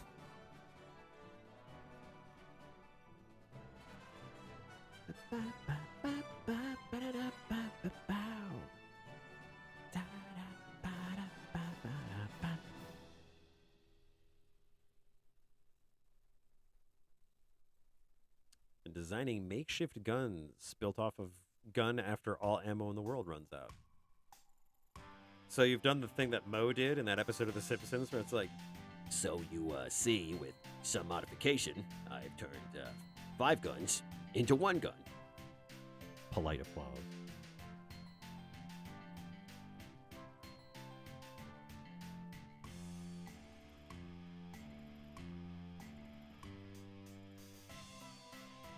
Also, Gray, I think the other reason that Katya is ripped is because her weapon is a 2-handed mace. And you gotta be big. You gotta be big for those. I picked up a claymore once. The ambulance ride was nice, but I picked up a claymore once, and I was like, oh, wow, okay, yeah, I can see why a barbarian would like this. Holy cow.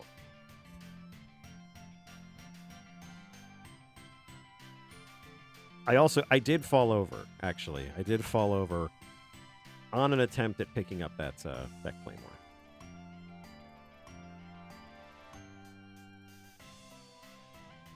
I mean, any blade is worthy of Conan. It was no Crom, sword, but it was definitely it was one of those things where you're just like, you actually can kind of hear the Conan the Destroyer theme. You know, you pick it up, it's like doom doom doom doom doom doom doom doom doom. Like, oh, I see why humans wield things these big. Oh my god, amazing. I should watch Conan the Destroyer again. I haven't watched that in a long time. By a long time, I mean like maybe a couple of months. I do need to watch Red Sonja because I actually have not seen Red Sonja yet, despite being quite a fan of the comics. Need to see Sandal Bergman as a bad guy. Bad gay lady.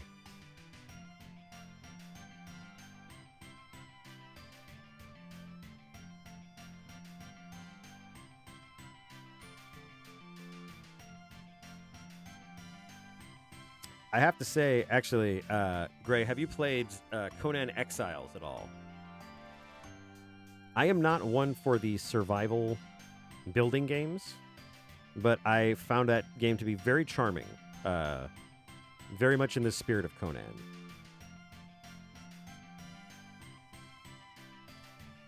I have probably asked you that before, too. I apologize.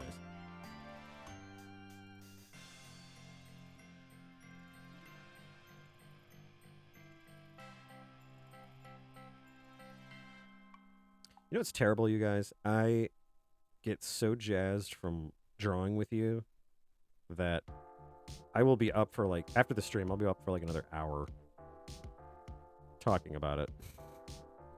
Also checking my VOD to make sure that it doesn't get screwed up.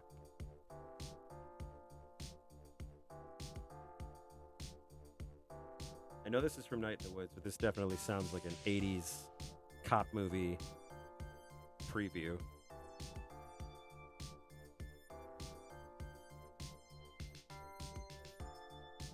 Oh, that's right. Oh, I remember you saying, oh, I was on the Epic Game Store.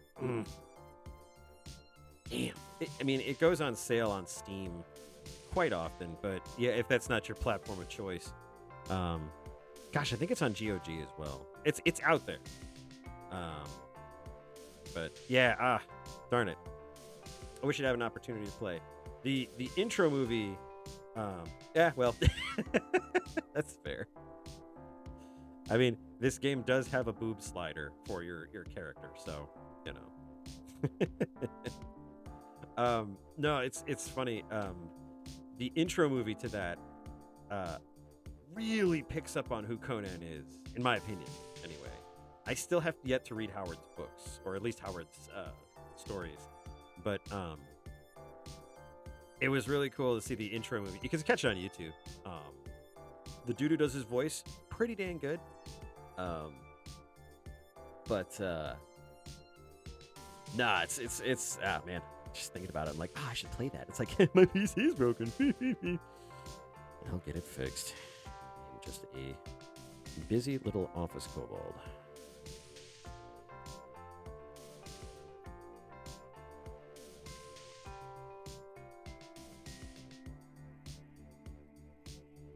This totally sounds like an 80s cop movie, though. In Metro City, a crime is committed every 15 seconds. These are their stories.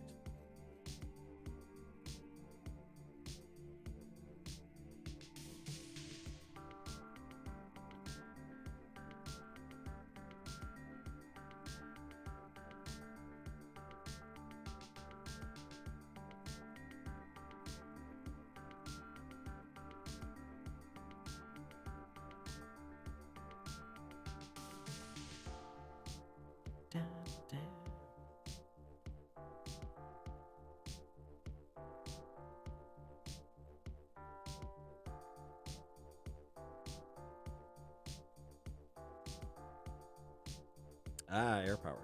Or magnet. Oh, like a railgun. Gotcha.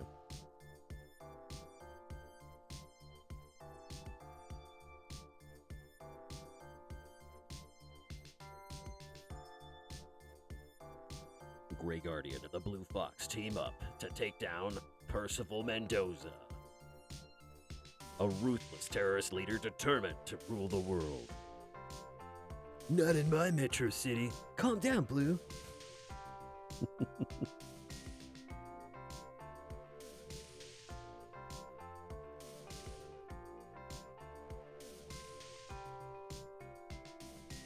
Well, there you go. There you go. Just call it The Blue and the Gray. There you go. That's the ambiguous title for the show or the movie. And everyone's just like, the blue and the gray. What's the blue and the gray? I don't know. The blue and the gray. And then it turns out that it's a cop show from like 1987, and they're just like, oh, well, I'll still watch it. I mean, at least it's not a rerun of Alf. God, remember Alf? I wish I didn't. As incredible a puppet as Alf was, the show is less so. There we go.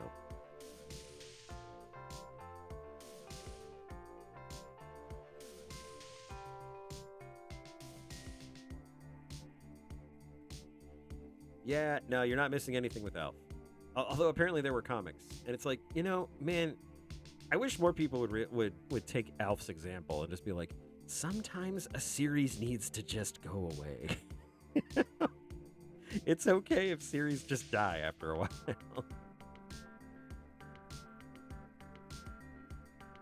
Are you referring to Erie, Indiana? Oh, it's gonna be that. It's gonna be that kind of a night, isn't it?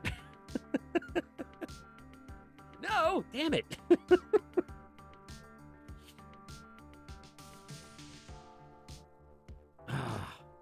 Watched many hours of television as a hatchling.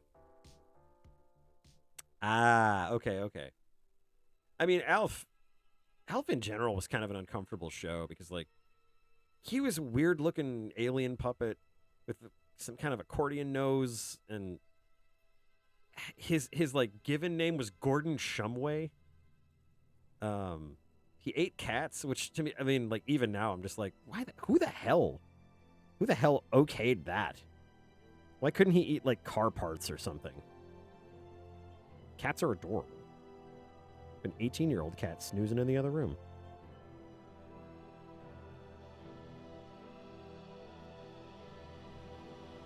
Yeah, for real. He did. He ate cats. And it was the stupidest thing. I'll give him credit. His voice actor and his puppeteer were very talented. They really brought life to the character.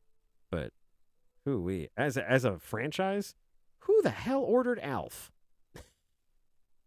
I'm sure there's a how did this get made episode based on Alf. But we are just losing this foot. Katya, honey, gotta do something about your feet here.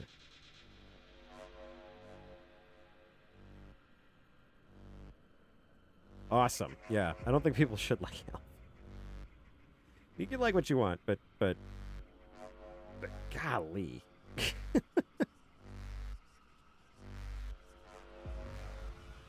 I'm gonna find out it's some like this show was like they did a pilot for like a Make-A-Wish for some poor kid, and then it got really popular. And his name was Gordon.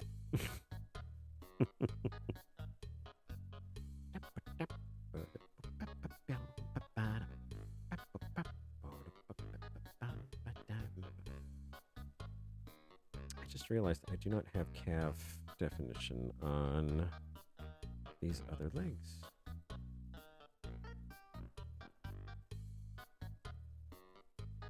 Oh, for real. No, that is exactly how it is. People can like whatever show they want. Except that thing. No. That goes away.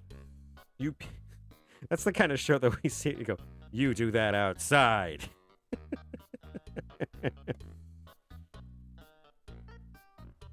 I'm glad my dog does not care about what I do, because he would be very confused if he was paying attention to me.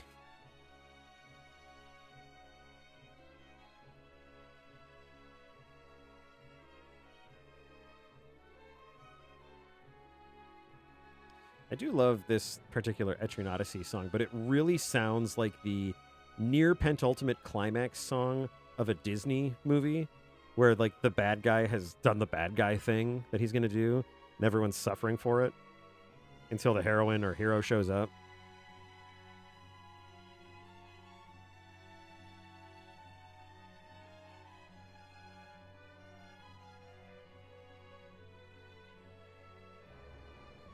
Not too shabby, actually. I'm not I'm not unhappy with this. This actually looks good.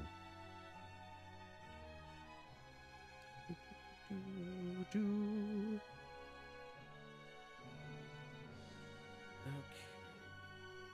Oh, is that a thing? That's a thing, isn't it? I didn't realize that. Okay. Just looking at some of my settings in OBS and going, oh, so that's why I hurt my friends. Sorry. Mine apologies.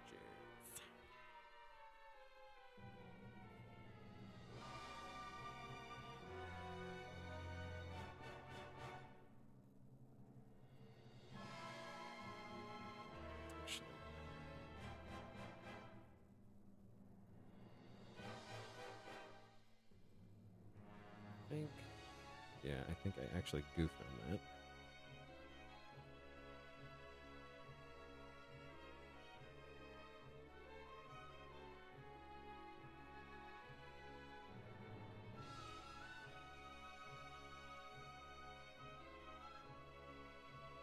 Oh, but that's the downfall of the villain, Black Fox. Their overconfidence. Ah, yes. Well, I seem to have dumped Black Fox off of that ridge. He'll never survive the fall. Wasn't he known for having some kind of a parachute at all times? Ha! Why would he have a parachute on Christmas Day? And now to sack Rome. I don't know. It's the downfall of the villain is usually their overconfidence. It's a bit cliche, I will say, but it's a very common storytelling device. It's a bit what we ran into with Nerd Zerp. Very overconfident in his abilities.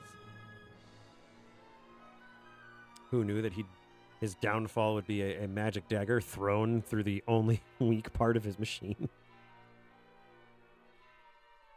That's what he gets for messing with the trap finders and explosive fuels.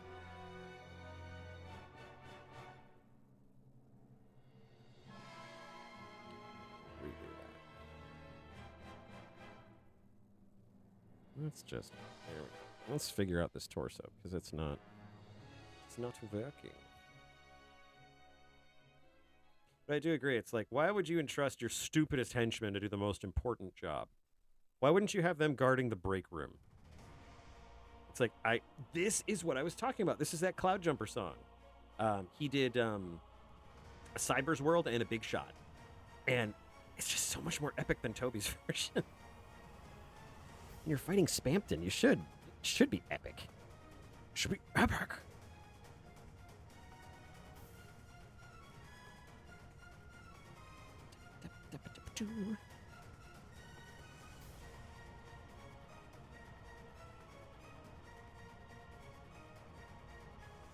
Well, I know exactly how that works.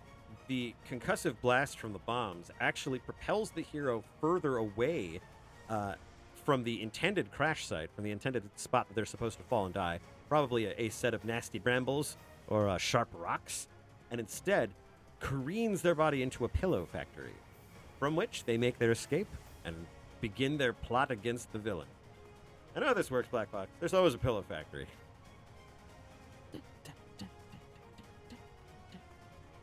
I have managed to twist this torso a little bit too far, and now I need to figure out how her chest works.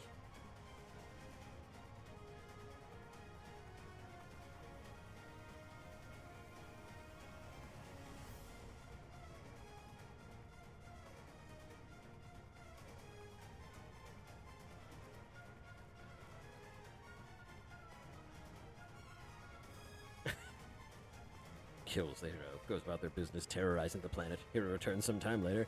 Aren't you supposed to stay dead? Unfortunately for us, I do not have permission to die. Ha ha! You see, Skeletor, I was evil the whole time. I was good. You simply misconstrued my events.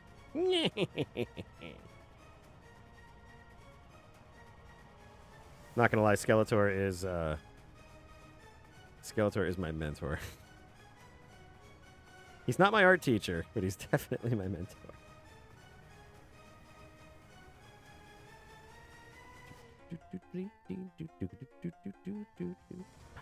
Dun, dun, dun. It is slightly better, I feel.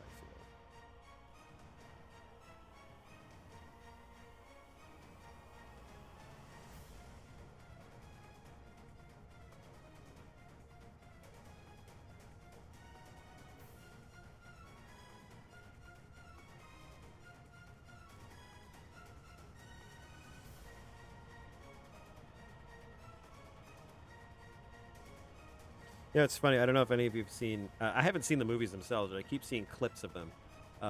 There's some DC movie with Harley Quinn in it, or maybe it's the show. I don't know.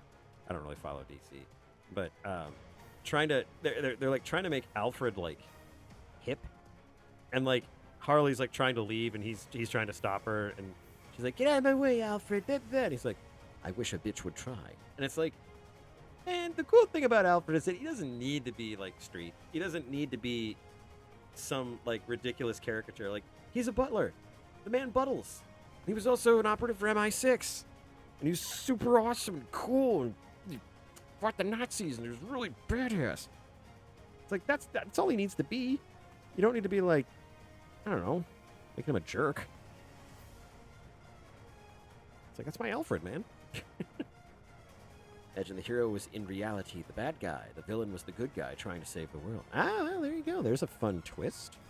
There's a very fun twist. One would say that, I don't know why this one comes up, but the story of Oedipus is very similar to that. He is wronged originally, but he is technically the bad guy. Maybe not the bad guy per se. Maybe that's a bad example. But he's definitely not he's an anti-hero. I think that's the better definition of Oedipus, is anti-hero.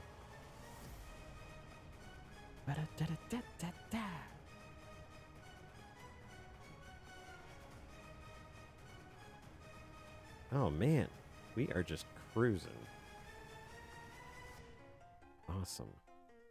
I have been meaning to get all of this line art done for so long, and it's so nice to just sit down and talk to you guys and just get it all done. It's one of my favorite things to do during the month. Yes, he does. Although you kind of have to feel for him, because it's just like he's just thrown into a terrible situation.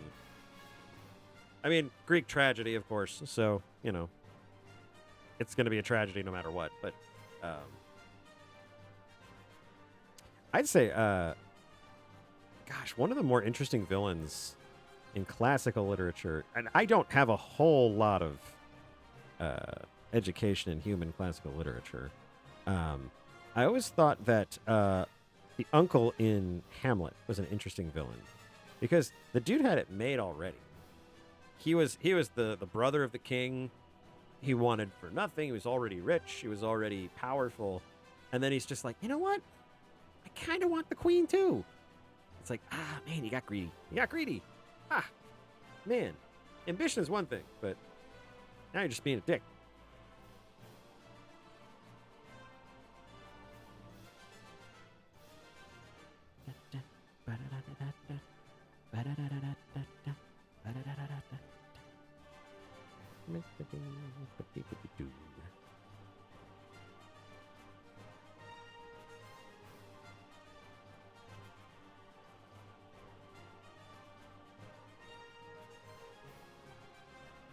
Okay. Yes, absolutely. It's like that awkward scene with Herbert from Family Guy. Just like, just let me sniff his hat. That's all I want. Just let me sniff his hat. And the wind blows Chris's hat off and blows it into his face, and he's just like, now I want more.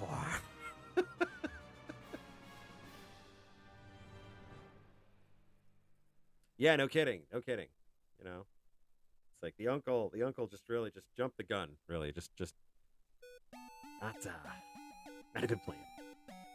Great way for you and the rest of your family to get murdered.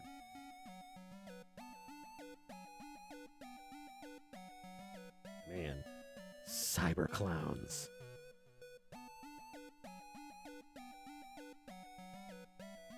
Cyber Clowns is absolutely going to be one of my bands.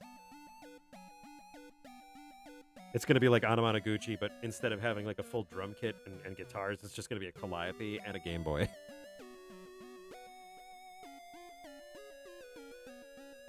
Dang, this looks great. Oh man, I'm happy with that. I'm happy with how that turned out.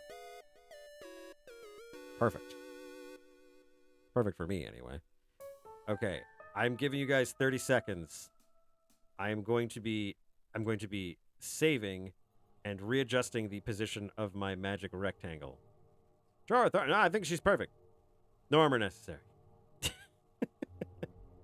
She does need armor. She does need armor. Actually, be good practice. Because her armor is going to change up in this chapter.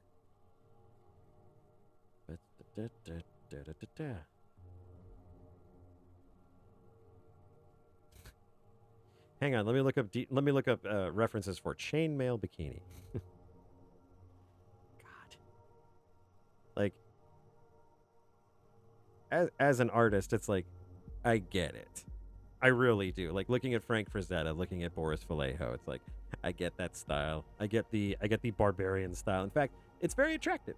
It's a very cool style, especially in oil paint, stuff like Deathbringer. Stuff like that. Like I totally get it, and I totally understand like the what is it? The genre, when it comes to that original style fantasy art. So I understand it, but it's also one of the least practical things in the world. And I guess I'm wondering if that's like the appeal, the lack of practicality. I mean, obviously it's a bikini made out of chainmail, so there you go. I mean, it's like sometimes a dinosaur is its own reward, but it's interesting that the impracticality of it is essentially what makes it attractive.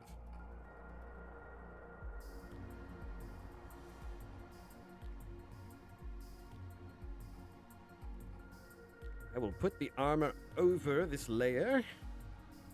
That way can be dressed like any other person.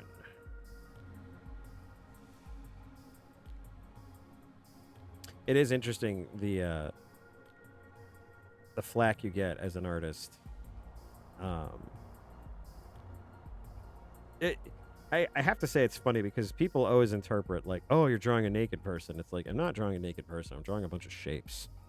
Those shapes represent things, but it's like, you get out of the mindset, you get out of the kind of the standard view of, like, oh, cool naked people. It's like, yes, naked people are awesome. But in that same regard, as an artist, they typically just blend into shapes, and it's not what people think, really. It's very different. Just babbling now. Sorry, guys.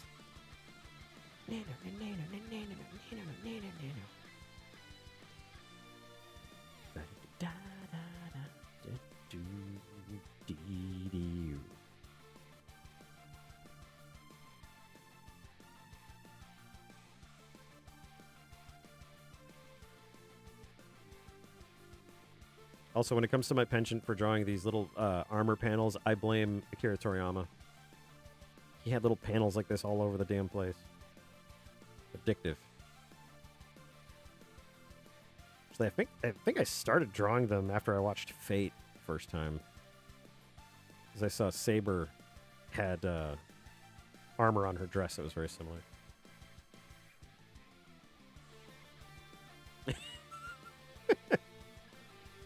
Or because she has a lot of muscle in those thighs. Shut up. Leave me alone. Draw your own comic, damn it.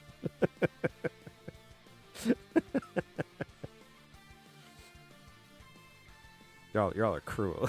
I'm just a little blue guy. I'm just trying to get by, make my little story.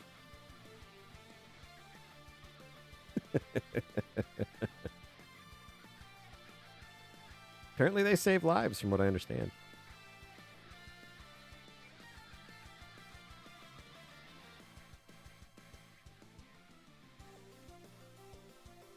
There we go.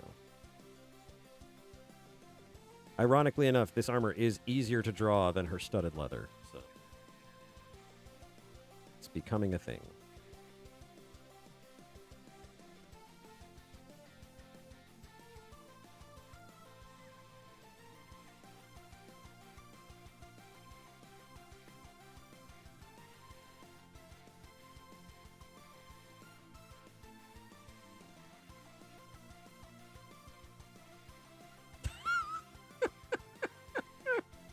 You are on a one-way trip to getting slapped. I'm here for it. And it's justified. Oh, man. Y'all make this fun. Y'all make this a lot of fun for me. If nothing else, thank you so much for being with me while I'm drawing, because this is absolutely one of my favorite activities during the month. It's the one I stress out the most. Oh, no, don't worry about it. Don't read anything. No, you're fine. You're fine. You're fine. No, look over here. I got the keys. Jingle, jingle, jingle, jingle. Look, keys. Yeah. I think she bought it. For some reason, seeing Hiroko talk when I go, I think she bought it, just kind of broke me a little bit.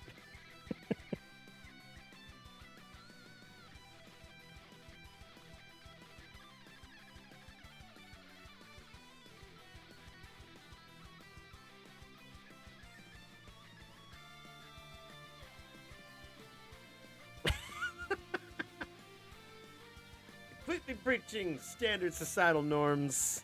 Just bringing it out there. No, I love it. I love it. And who could blame him? Oh, man.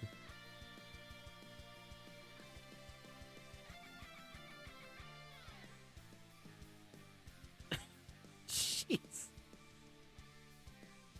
Oh, man. Black Box, come on.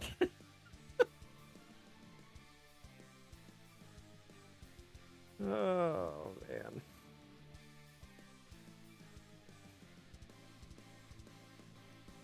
I think it was I can't remember her name, but it was the girl that played Vasquez in Aliens. She has a shop in LA for that. Like, no fooling. She actually has a shop for that. Also, I saw welders sleeves like this once, and I was like, yep, that's armor. I'm putting that on my characters. It's happening.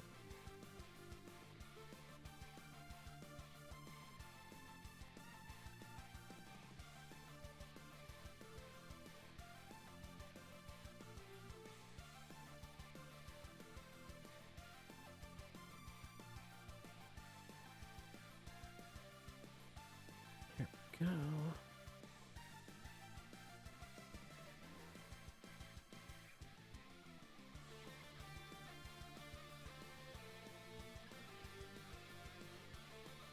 And here I'm thinking it's gonna be Thymageddon over here, and then just ends up being not even close to the Thypocalypse. Oh man.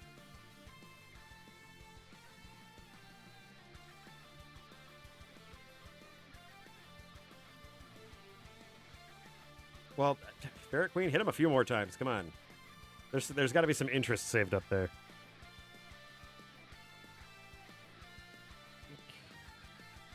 The other thing that might not be showing here because... what is this, a KFC now? See, this is the kind of thing that...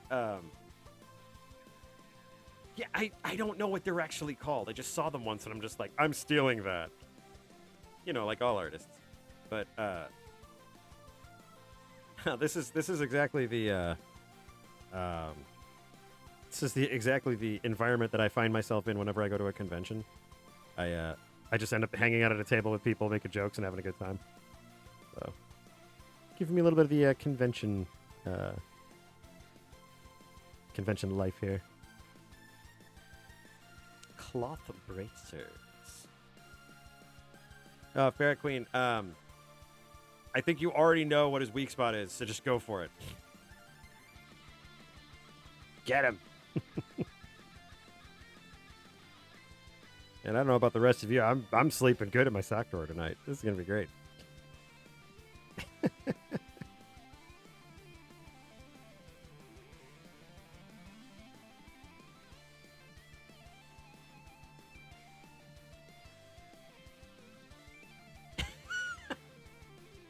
I mean, if it's a group of artists, be like, you guys ever seen like somebody's quad and it's like way overdone and like you're like, that's not how a quad works, and then like they show you and you're like, oh, that's how a quad works, and they're all just like, totally. Hang out with us for 30 years and be friends with us. Okay. I don't know why I Scoobied on that, but okay. Okay. Ruh-roh. Yeah, Katya will have, she kind of has like a Wonder Weave vest that she'll be doing here.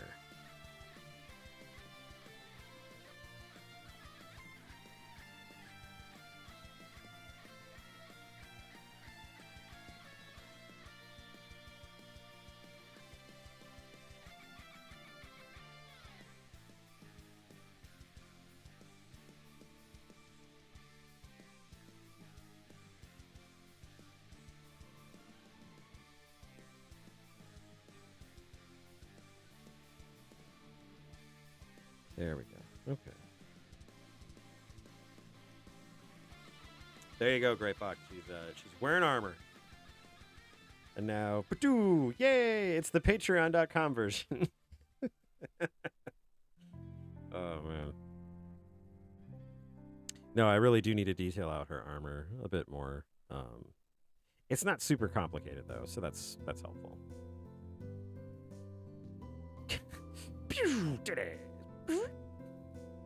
And concealed. It's like they are just body parts. God. Yeah, I was kind of going for more of a not modern per se, but trying to get away from the standard fantasy, kind of going more like D&D 3.0. If you remember seeing the fashion trends in the armor, kind of going more along that line. Well, that's a damn shame. Damn shame. Art is art, man.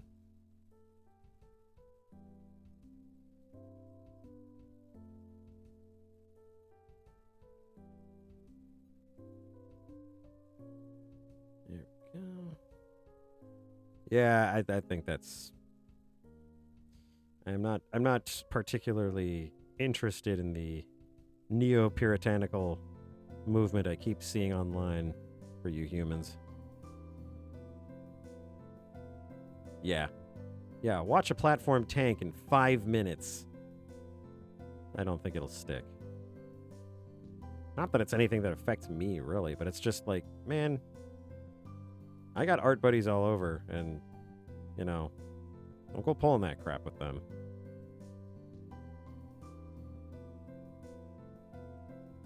Yeah, family friendly. That's adorable.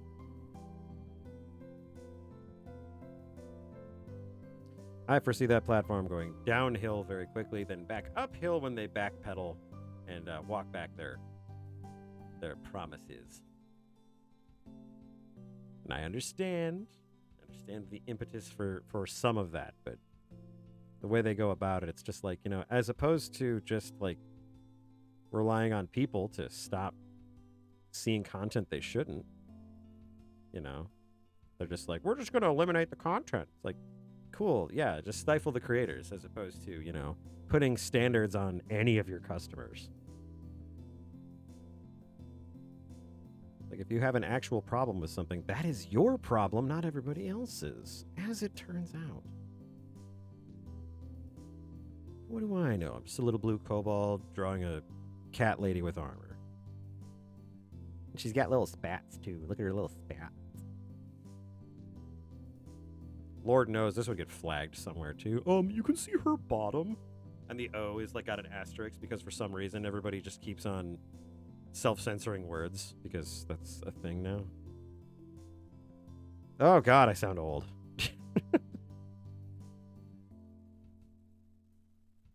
Internet's not what it used to be. Used to be a screeching little box. Brought you to the AOLs.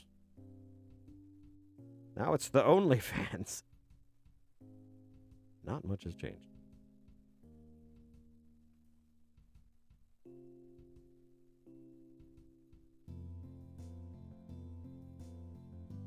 You know what? You know how I know that Ferret Queen is actually a pod person? because she has not swiftly dealt justice out to Black Fox yet. That's how I know.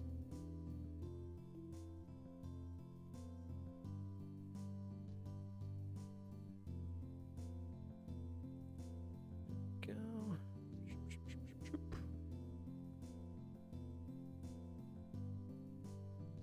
These draw overlayers are nice because I can just utilize the current pose and everything and not have to worry about redoing the basic art.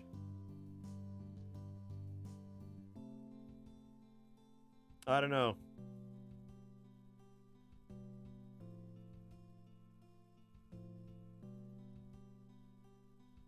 Oh yeah, lungs are snap in, if I remember correctly. I don't even think they need a bolt for it. I think they just like right back in, spring loaded. Awesome. Okay, so I believe I understand what made all of the noise when I had saved last time. I'm just giving you fair warning. Move your headphones aside, turn down your TVs, and watch out.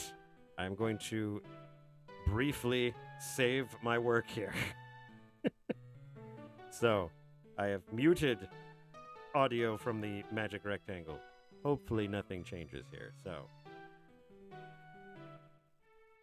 Alright. Hopefully that did not terrify everybody. If it did, I apologize. Magic rectangle is a fickle beast. There we go. Next up, more art. Little Hiroko here.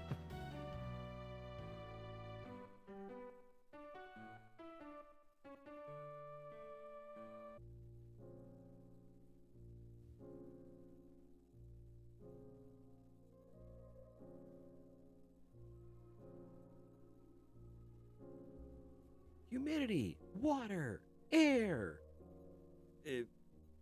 vacuum. By your powers combined, I am a tree in someone's lung. Captain Tree in someone's lung. Yep, everybody gets a turn. Everybody gets one.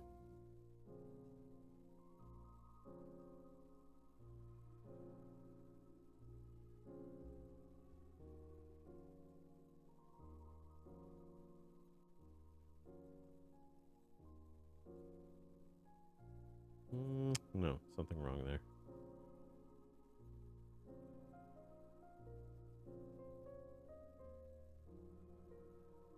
There we go.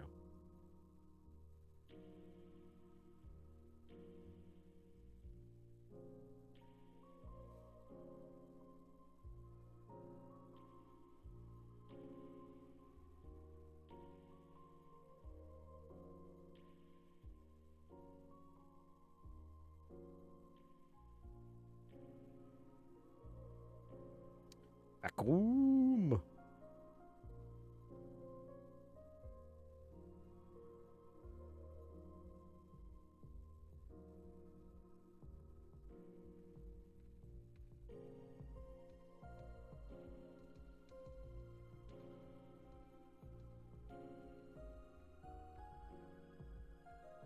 Oh, goodness, your hand is tiny. What happened? Oh, you silly mammals. Tiamat did not grace you with the best appendages. Fear not. I am a very, very kind and ruthless overlord.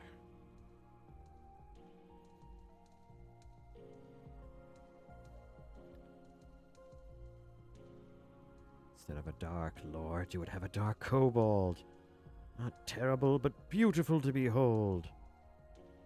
Treacherous as the sea, stronger than the foundations of the earth.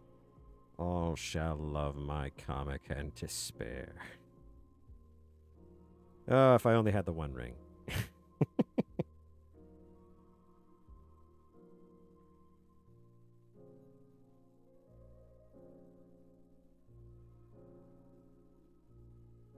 we go. Scratching her little head.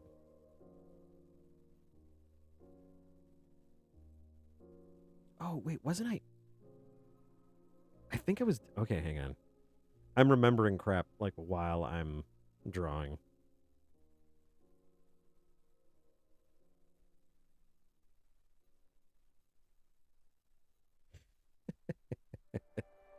I forgot about her little pervert face. She's looking at herself. Ah, nah, it's not gonna work. It's funny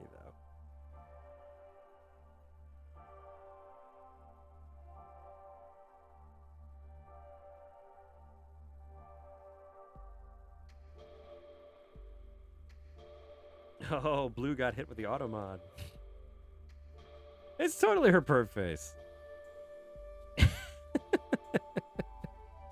I really should one of these moments. I should definitely do that. Actually, I'll probably do that tonight when I finish the stream. I will try to change auto mod, or at the very least, make it calm the frick down.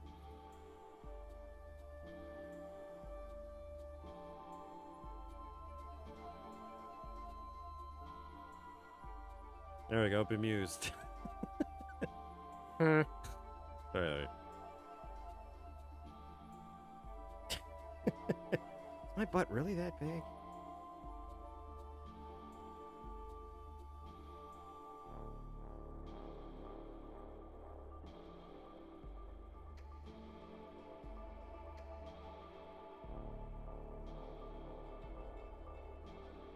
There we go.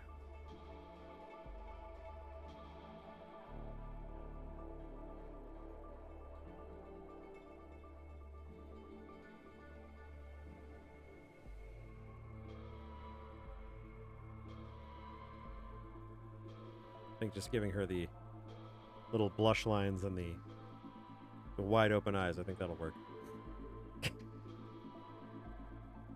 Get some deep narcissism from Hiroko here. Oh man. Narcissus, thy name is Hiroko Akane.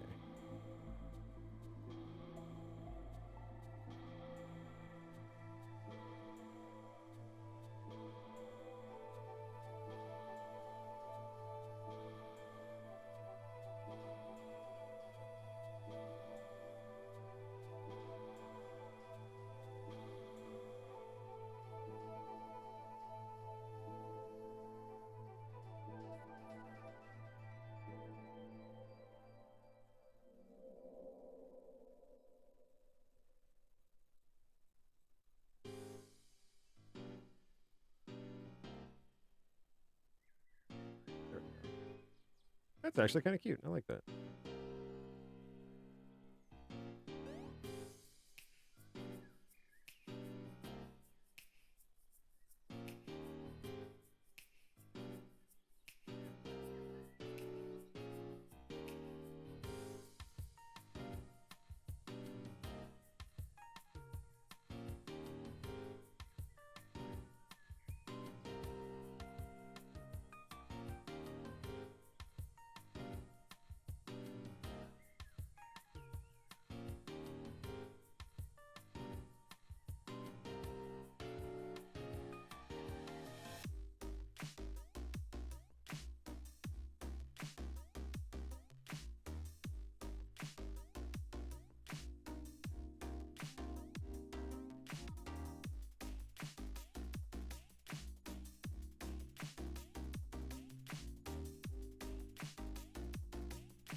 There we go.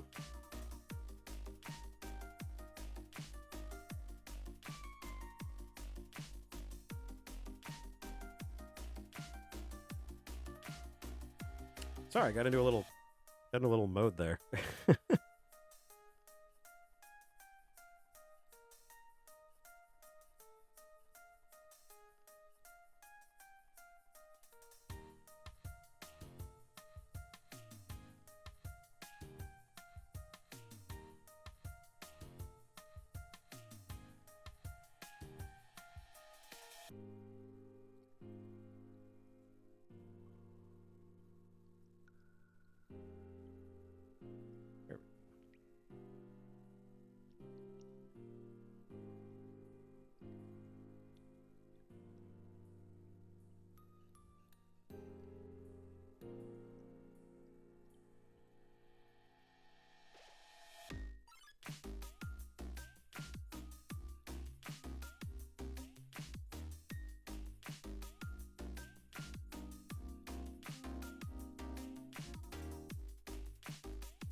I guess now that I've finally quieted down, Blue can actually get some art done.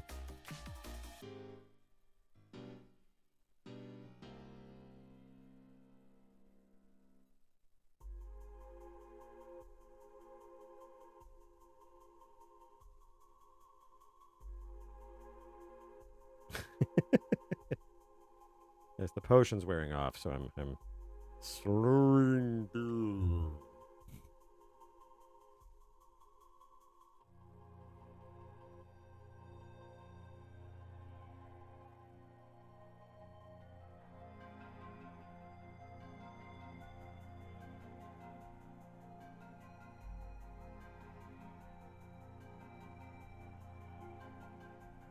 Oh, has anyone watched Castlevania Nocturne yet?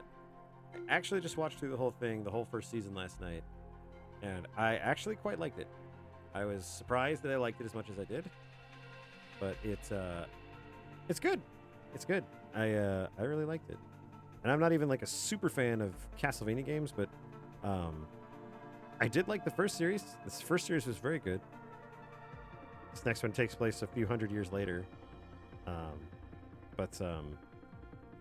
Yeah, it's good. I highly recommend it.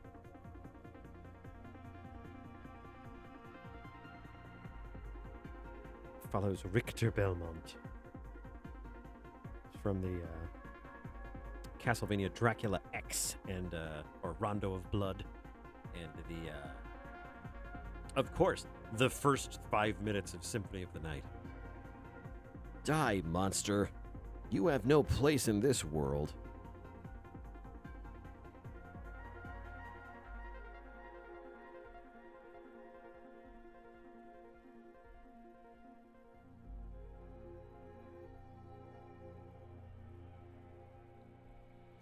There's some pretty awesome fight choreography. I quite enjoyed the fight choreography in the original Castlevania, and Nocturne has some really nice stuff too. Not perfect. Obviously, I think we all fell in love with the original cast, but they have their moments. They really do.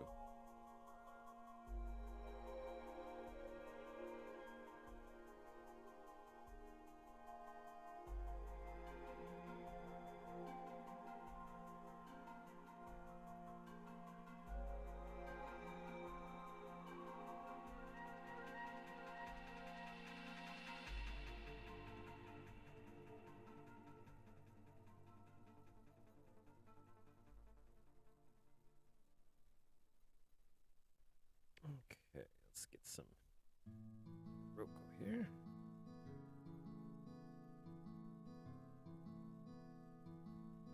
Aw, I like how I start working on her, and it's the song is "You Can Always Come Home."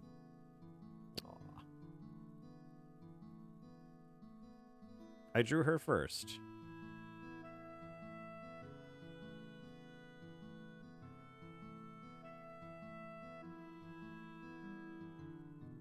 she is the first character in Trapfinders I ever came up with. She's changed quite a bit since I first scribbled her down on a already too overfull sketchbook. Yeah, I got a soft spot for this little orange jerk.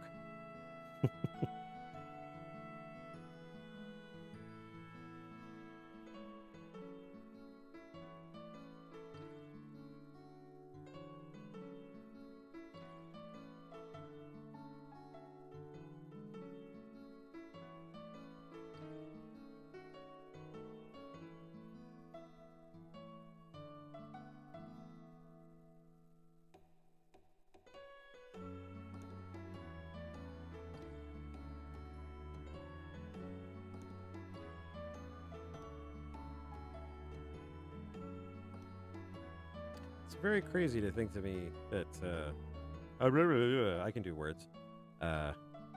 It's crazy to me. I've been drawing her for 12 years. 12 years. She's changed a lot in 12 years.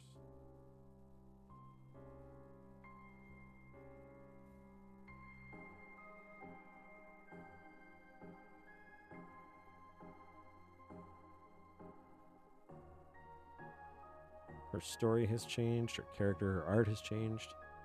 A lot of her's changed, but mostly she stayed the same. She's the same kind of bubbly little character that I quite enjoy writing for. While she's going through a little bit of a rough patch, I still think she's one of the more fun ones to write for.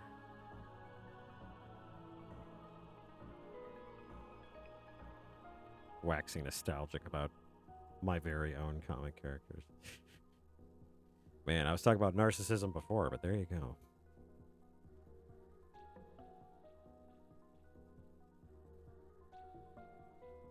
It's been interesting, though. I mean, since I started the comic back in 2011, yeah, April 8th, 2011, since I started it,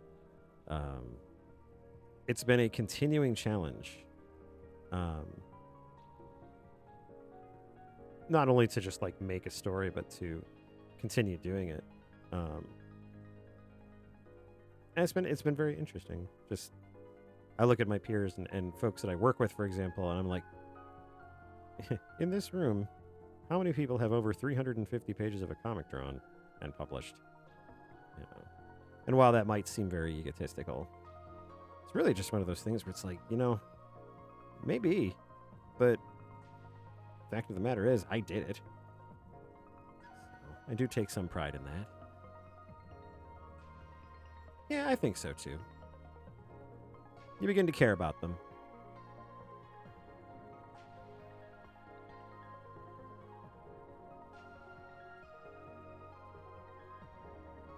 There we go.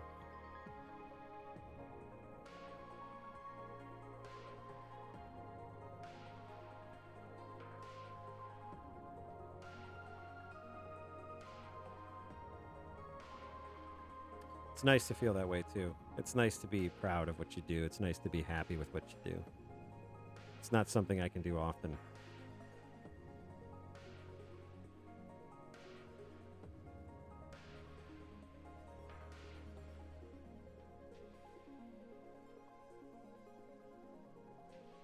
Or at least it's something I couldn't do very often.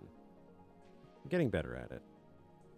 I think we're taught, at least out here in your realm, I think we're taught fairly early on to never be proud of yourself and to never be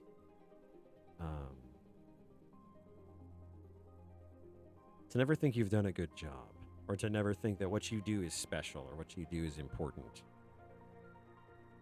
How many times has someone said, wow, that's a really great whatever it is you've done? If you've done a really great, job at work, look at that welding job, or look at that, anything really. And how many times has your first inclination been to say, oh, no, it's nothing? Where does that come from? I feel like everyone should be proud of what they make. Because you made it, Nobody else can make it quite like you. That's something else that's kind of kept the comic going this whole year. Is, nobody else can make this comic for me, and nobody else can make it quite like me. Much like the creator of Berserk with his apprentices. It's like that'll be a very different, maybe not entirely, but it'll be a slightly different comic. And not in a bad way, really. Anyway. I guess what I'm saying is, be proud of what you do. Because you're the only one who can do it. And you're the only one that should be doing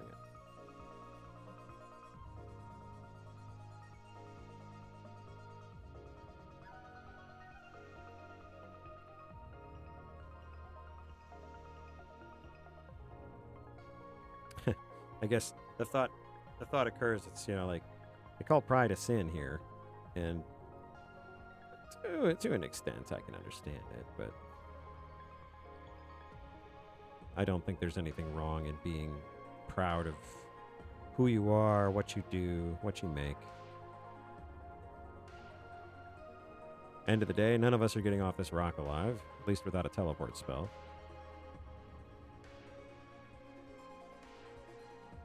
So why care what other people think?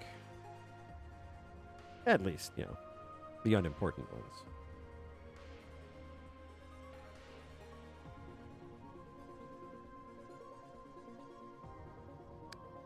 New Age Thinking by Fabian Zib. Sorry about that. I tend to babble when I am busy.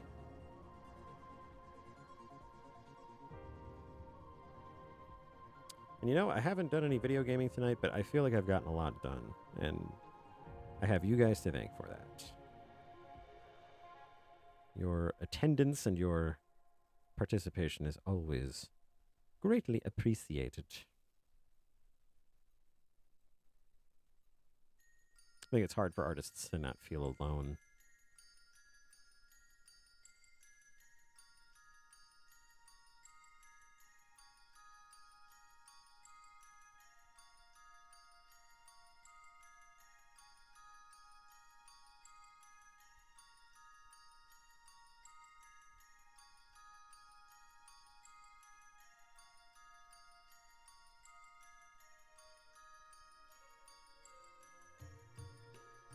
Oh, hey, Floof Lover.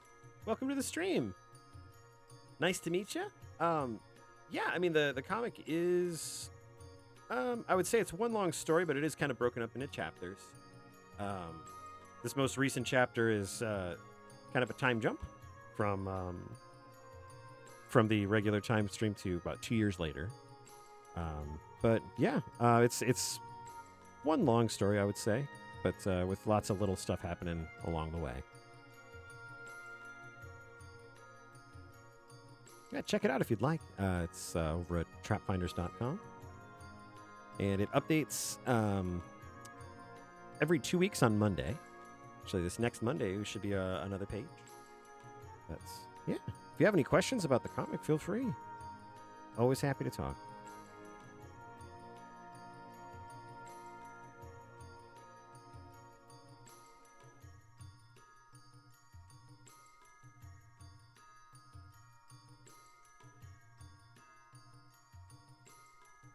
There we go.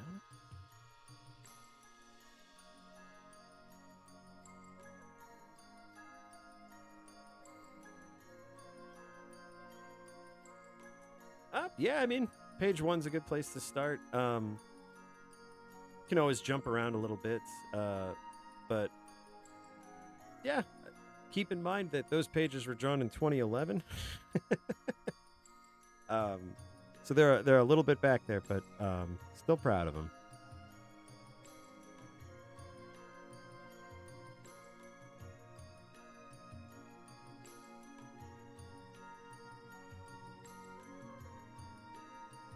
And I typically stream comic work on Mondays and Thursdays, starting at 9 p.m. Central, usually going till about midnight. You can usually see future comic pages being put together there. Tonight's the last stream of the month, so I've kind of reserved those for art streams, so that's why I'm working on stuff here.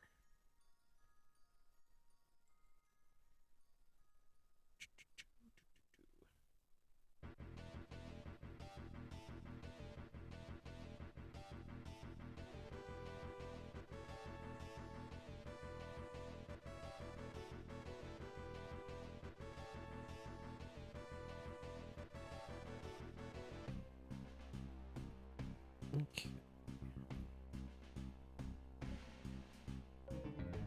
Yeah, sorry, I get a little distracted while I'm drawing, but it's nice to have you here, Floof Lover.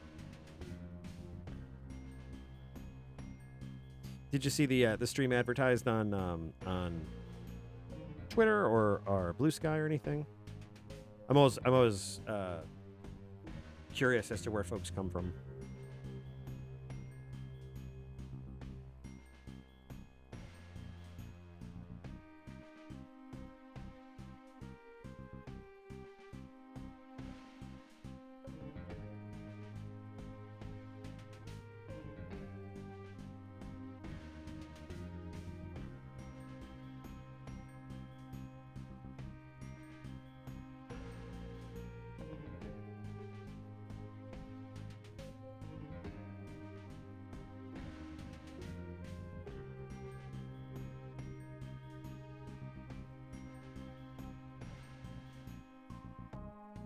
Awesome.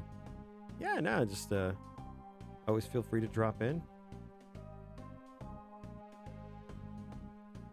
We're pretty laid back here, although our discussions have become more militant as of late. I believe we had a thighs conversation not too long ago.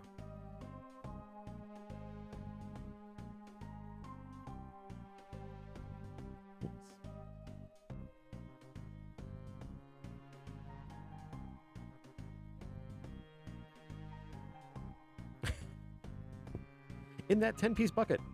Right over there. I know how to distract foxes. It's pretty easy. Mention there's chicken somewhere and they are running.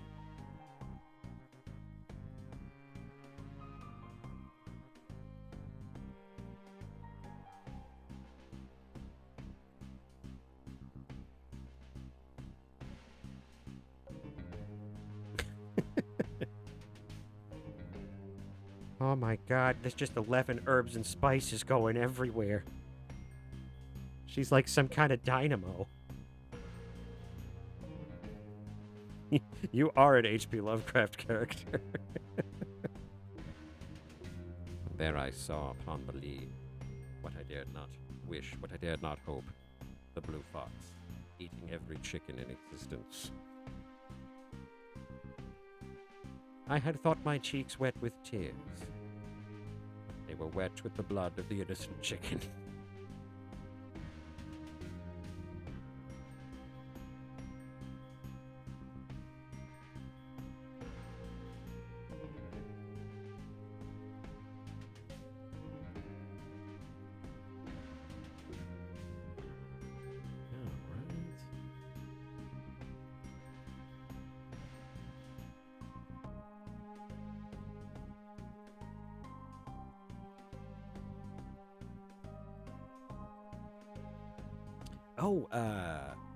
Gosh, before I forget, I think I saw on GOG that the Black Sad game is on giveaway.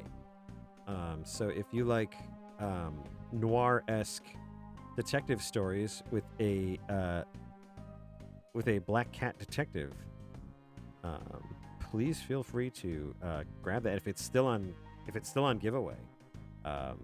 Black Sad is one of the comics that inspired me originally. It is a incredible French, I believe it's French. It was a French comic, I believe, and it was picked up. I think it was Dark Horse that picked it up and translated it, and it's fantastic. Well, great. Now I have to read it. So. Run and run I did, but I could not escape the monster, for I was dummy thick, and thus my ass cheeks clapped so loud as to wake the dead. Then just like a attribution there. It's just like, scrawled on the side of a tomb in blood.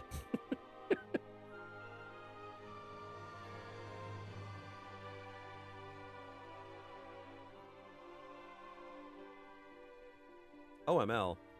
Oh man, leopards.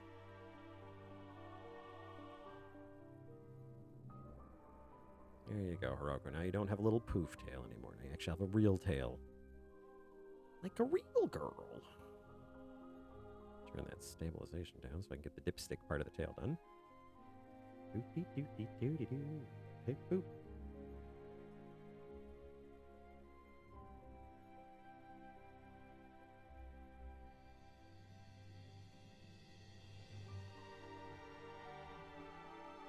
And turn the stabilization back on because I am worthless without it.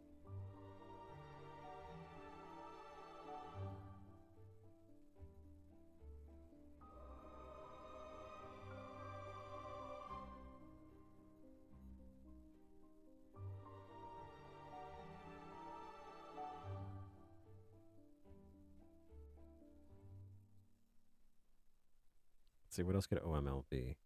There's Oman leopards.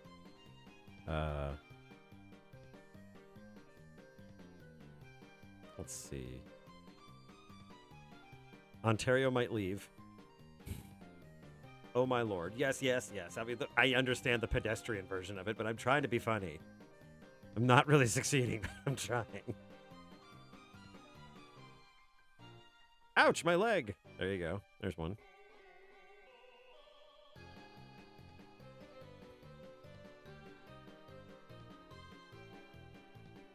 This one's a stretch. Orioles mate for life.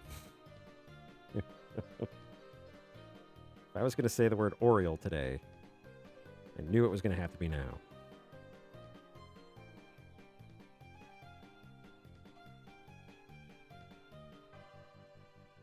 Oh, I got to fix that bud.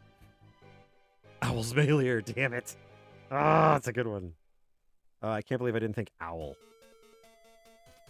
First animal that should have popped into my head with O. Ocelot, mighty leap. There we go. It's not owl, it's ocelot.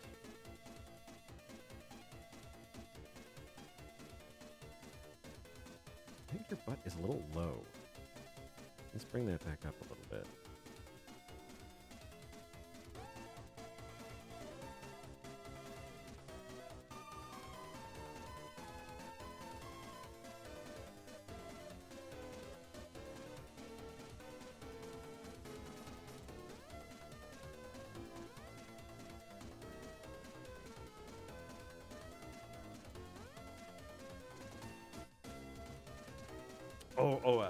Orichalcum, my lord.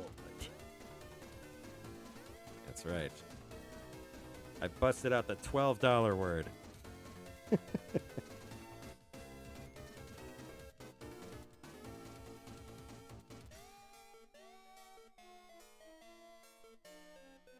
Oh.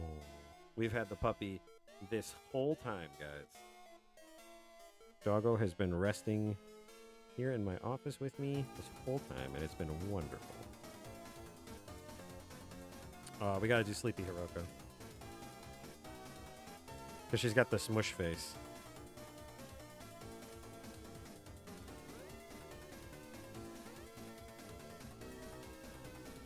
Yes, he's my little baby buddy. He has tolerated my blue ass for far longer than any dog should.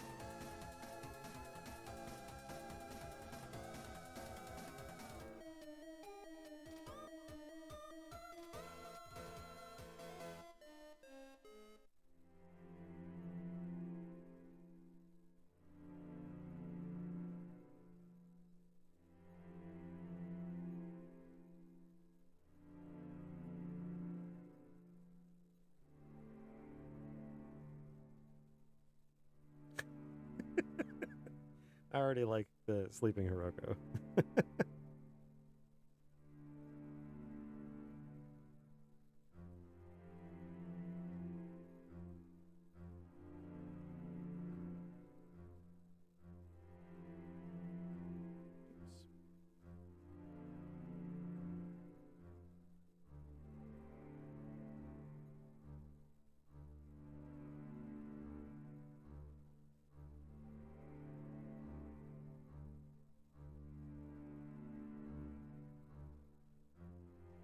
A little bit of drool. I've established that most of the people in the comic are droolers.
Sorry for the silence there. Just kind of getting into the zone.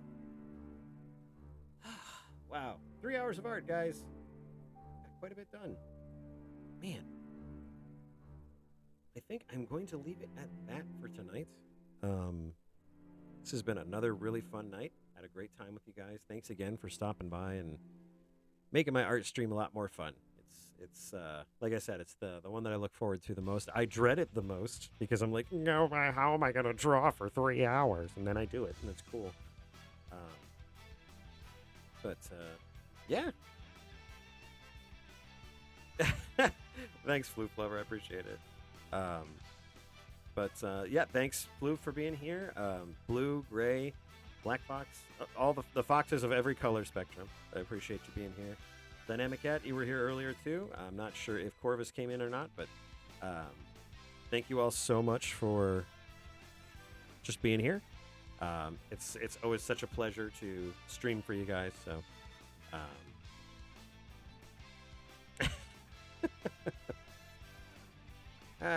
as a kobold, I have a voice and face for radio. But in any case, everybody, thank you so much for being here. We will catch you Monday. Is it Monday? Today's Monday. All right, Thursday. Thursday in a brand new month. Just have a lovely evening, everybody. Thanks so much for being here. Bye-bye now.